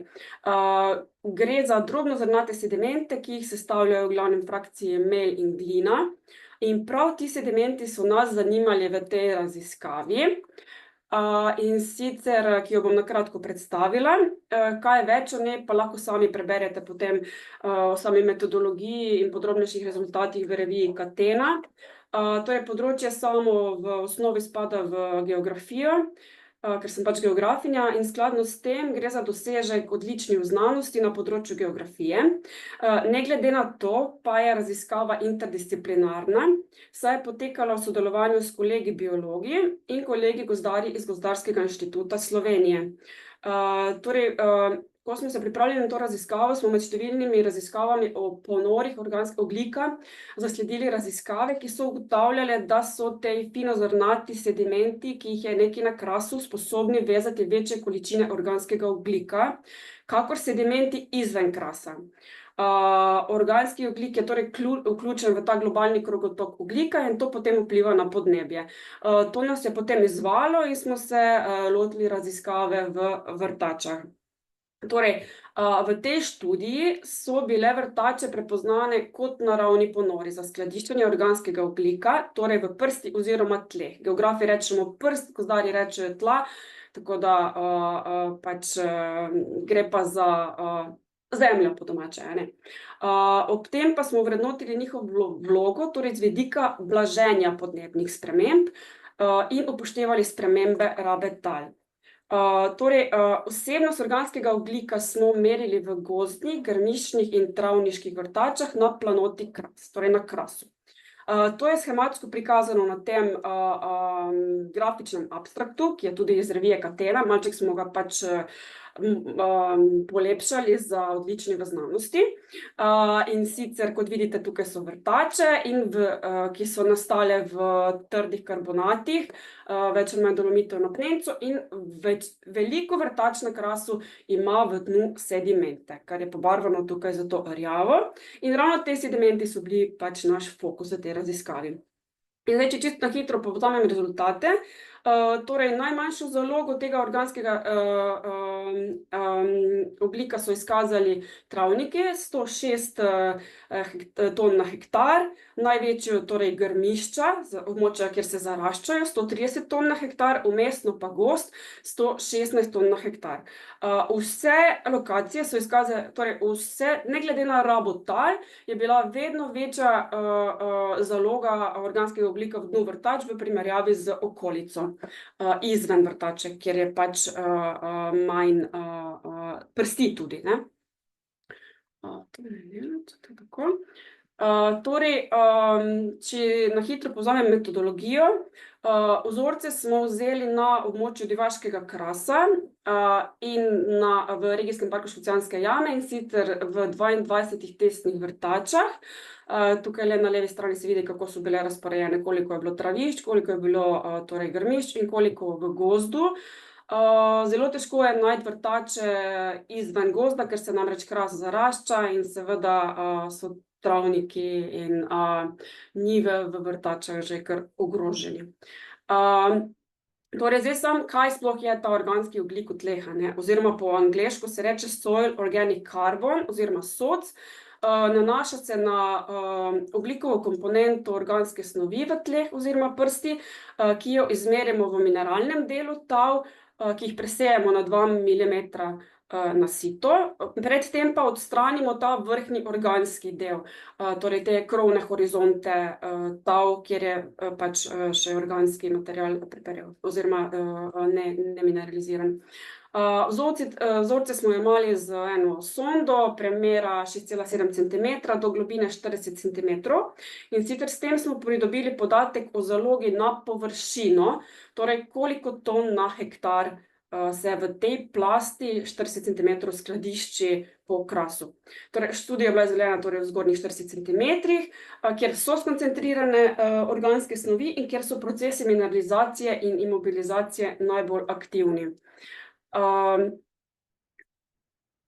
In zdaj, kakšen pomen sploh imajo te naši rezultati, a ne? Kaj sploh pomenijo ti ponori ogljika na nivoju Krasa, na nivoju Slovenije? Če gremo nekaj let nazaj, konkretno 10, ko se je zgodila revolucija v raziskovanju vrtač v Sloveniji, in sicer to revolucijo je povzročil LIDAR. In sicer gre za podatke zračnega laserskega skeniranja površja, na podlagi katerega smo dobili zelo natančen digitalni model reliefa Slovenije v 1x1 meter resolucije. Z avtomatsko analizo 3D modela je bilo potem ugotovljeno, da je v Sloveniji več kot 470 tisoč vrtač. Zahvala za to gre profesor dr. Andreju Mihevcu. In seveda večino teh vrtač prerašča gozd, zato s predhodnimi fotogrametričnimi metodami niso bile nikoli natančno določene vse lokacije in se sploh nismo zavedali, da imamo dejansko tako veliko število vrtač v Sloveniji. Od tega je recimo na Krasu, ki ga imam tukaj izpostavljenega, 14 tisoč vrtač. Glede na trend opuščanja kmetijskih zemljišč in trend zaraščanja, Kras je namreč več ali manj pod gozdom, že nad slovenskim povprečjem je delež površin z gozdom na Krasu, se seveda s tem poveča tudi potencial za zalogo organskega ogljika, torej v gozdnih tleh, ker je pač več v gozdu. Namreč sposobnost gozdnih in zaraščajočih vrtač, kot ste videli na onem grafu, za skladiščenje ogljika večja kot travniških. Seveda je to povezano tudi s proizvodnjo organske snovi, ki je v gozdu večja kot na travnikih, ampak nasprotno je pa bilo zaznati zmanjševanje travnikov na račun urbanih površin, kar je edino, kar je zaskrbljujoče v tej raziskavi in kjer gre dejansko za popolno izgubo potenciala, ker se s tem res pač trajno uničijo vrtače, te reliefne oblike. Zdaj, glede na podatke o rabi tal v teh 14 tisoč vrtačah na Krasu, smo izračunali potencial za skladiščenje organskega ogljika za Kras v teh 40-centimetrskem sloju samo, ker smo pač delali raziskavo, zato smo imeli pač kvantitativne podatke. In vzeli smo podatke o rabi tal za leto 2002 in 2020 in jih primerjali. Zdaj, kar se vidi tukaj je, da so se zmanjšale površine travnikov za 161 hektarov, medtem ko gozd se je povečal. Zdaj, sicer vmes se je tudi malček spremenila metodologija za določanje rabe tal na Ministrstvu za kmetijstvo, tako da nekatere stvari bi bile malo diskutabilne, ampak kar se tiče spremembe rabe tal iz travnikov v pozidane površine, se ni spremenila metodologija, ni spremenila se pri določanju zaraščajočih površin. Tako da naša ugotovitev pač kaže, da so se travniki oziroma travniške površine v vrtačah med temi 2 leti občutno zmanjšale in s tem se je zmanjšala zaloga ogljika v tleh oziroma v teh sedimentih v dnu vrtač za 12.500 ton na hektar. Zdaj, to je prva študija o zalogah ogljika v vrtačah, sploh globalno, daje neke rezultate z tega področja in je zato pomembna podlaga za nadaljnje raziskave o zalogah organskega ogljika v kraških pokrajinah po svetu. Zdaj, Kras pokriva 33% Evrope, števila vrtač za Evropo še nismo preračunali, ker še ni cela Evropa pokrita z LIDAR-jem. Ko bomo imeli podatke za LIDAR, bomo potem tudi to lahko zbrali skupaj. Podobno je na svetovnem nivoju, kjer Kras pokriva 20% kopnega na zemlji. In vprašanje je, kakšna je globalna vloga vrtač v skladiščenju organskega ogljika v tleh in kakšen je ta delež v bilanci ogljika globalni. Poleg tega pa ne smemo pozabiti, da je Kras tako in tako ponor ogljika CO2 zaradi raztapljanja, zaradi samega procesa zakrasevanja. Tako da tole na kratko z moje strani. Hvala za vašo pozornost in če ima kdo kakšno vprašanje. Zgodilo bi se prvič danes, ampak ja, sem na voljo. Ja, malo smo, rekel, vlak imeli kar pod kontrolo, zato da smo res časovno speljali to, kar smo si zadali. Jaz bi pravzaprav, ja, na tem mestu še enkrat se zahvalil docent doktor Matej Breg Valjavec za predstavitev in pravzaprav vprašal, če ima še kdo kakšno vprašanje. Drugače pa drugače boste imeli pa na voljo pravzaprav posnetek, vsi boste dobili posnetek, tudi posnetek bo deljen tudi z drugim učiteljem, kolikor bodo želeli. Če ni vprašanj, bi pravzaprav se zahvalil res za vašo pozornost in za vse predstavitve. In pa pravzaprav vas povabil že na naslednji dogodek naslednje leto. Tako. Ni vprašanj, tako da zaključujemo dogodek in se veselimo naslednjih snidenj. Hvala, nasvidenje. Hvala, adijo. Hvala, Hvala, nasvidenje. adijo. Nasvidenje. Nasvidenje.